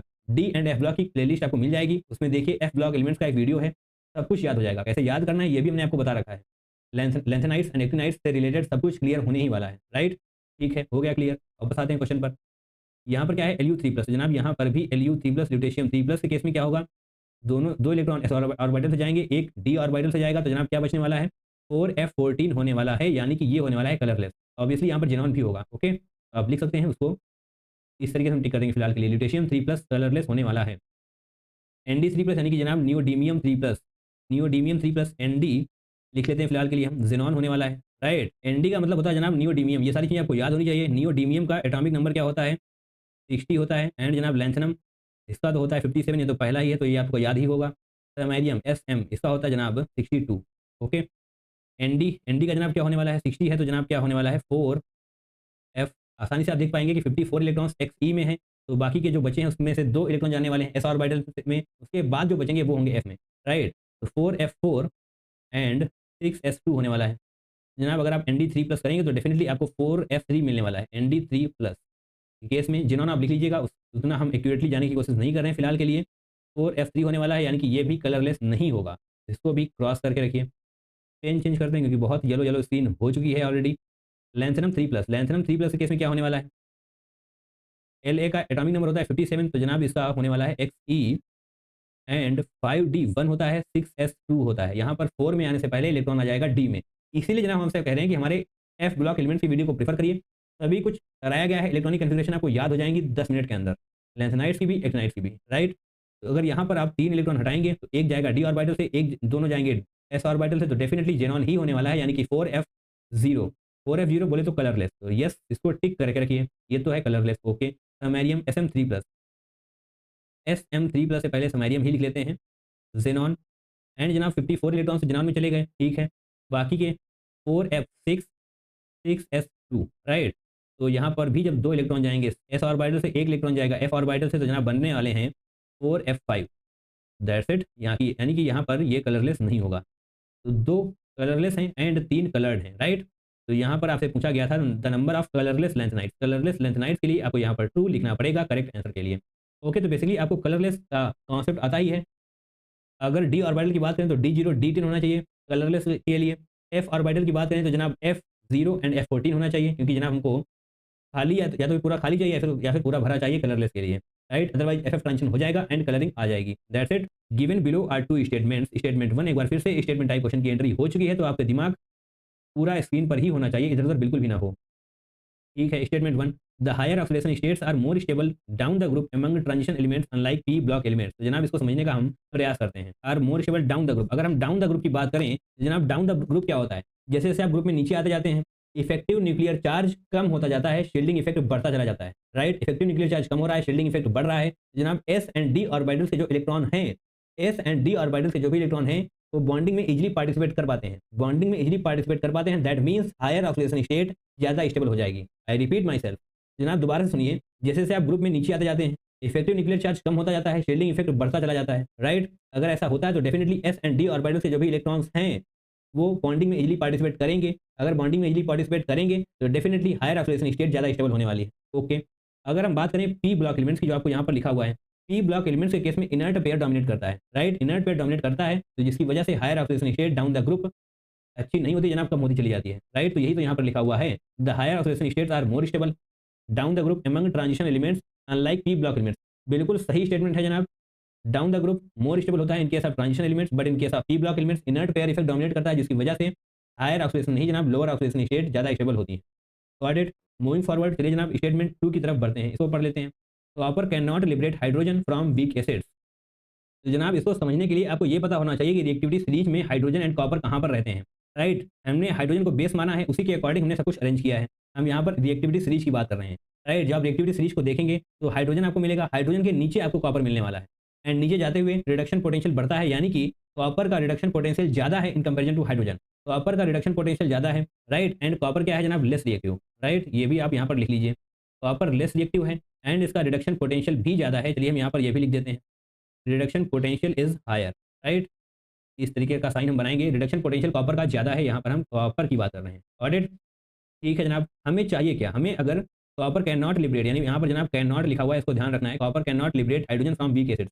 अगर कोई भी मेटल है, फिलहाल कॉपर को आप हटा दीजिए, अगर कोई भी मेटल है और अगर आप मेटल की हेल्प से वीक एसिड से हाइड्रोजन लिबरेट करवाना चाहते हैं, यानी कि H2 का लिबरेशन करवाना चाहते हैं, तो रिडक्शन पोटेंशियल कम होना चाहिए, ना कि ज़्यादा। अगर रिडक्शन पोटेंशियल कम होगा तो डेफिनेटली वीक एसिड से वो हाइड्रोजन का लिबरेशन करवा देगा। बट कॉपर के केस में क्या है, इसका रिडक्शन पोटेंशियल तो ज़्यादा है। जनाब ये स्टेटमेंट बिल्कुल सही है, क्योंकि रिडक्शन पोटेंशियल कॉपर का ज़्यादा है, बट हमें हाइड्रोजन लिबरेट करवाने के लिए रिडक्शन पोटेंशियल कम चाहिए, यानी कि हाइड्रोजन के ऊपर जितने भी होंगे मेटल्स वो सभी H2 को लिबरेट करवा देंगे फ्रॉम वीक एसिड्स, क्योंकि जनाब इन सभी का रिडक्शन पोटेंशियल कम होने वाला है। कॉन्सेप्ट क्लियर करते हुए आगे बढ़ना है जनाब। हाइड्रोजन को हमने बेस माना हुआ है, नीचे वाले सभी मेटल्स जो होते हैं उनका रिडक्शन पोटेंशियल ज़्यादा है, एंड नीचे ही आता है कॉपर, राइट। रिडक्शन पोटेंशियल अगर ज़्यादा है तो H2 का लिबरेशन नहीं होने वाला फ्रॉम वीक एसिड्स, बट अगर रिडक्शन पोटेंशियल कम है तो डेफिनेटली H2 का लिबरेशन हो जाने वाला है वीक एसिड से। यहाँ पर कैन नॉट था, डेफिनेटली ये वाला स्टेटमेंट भी सही हो जाने वाला है। पहला वाला स्टेटमेंट भी सही था, ये वाला भी सही है। That means option number 1 is going to be the correct one.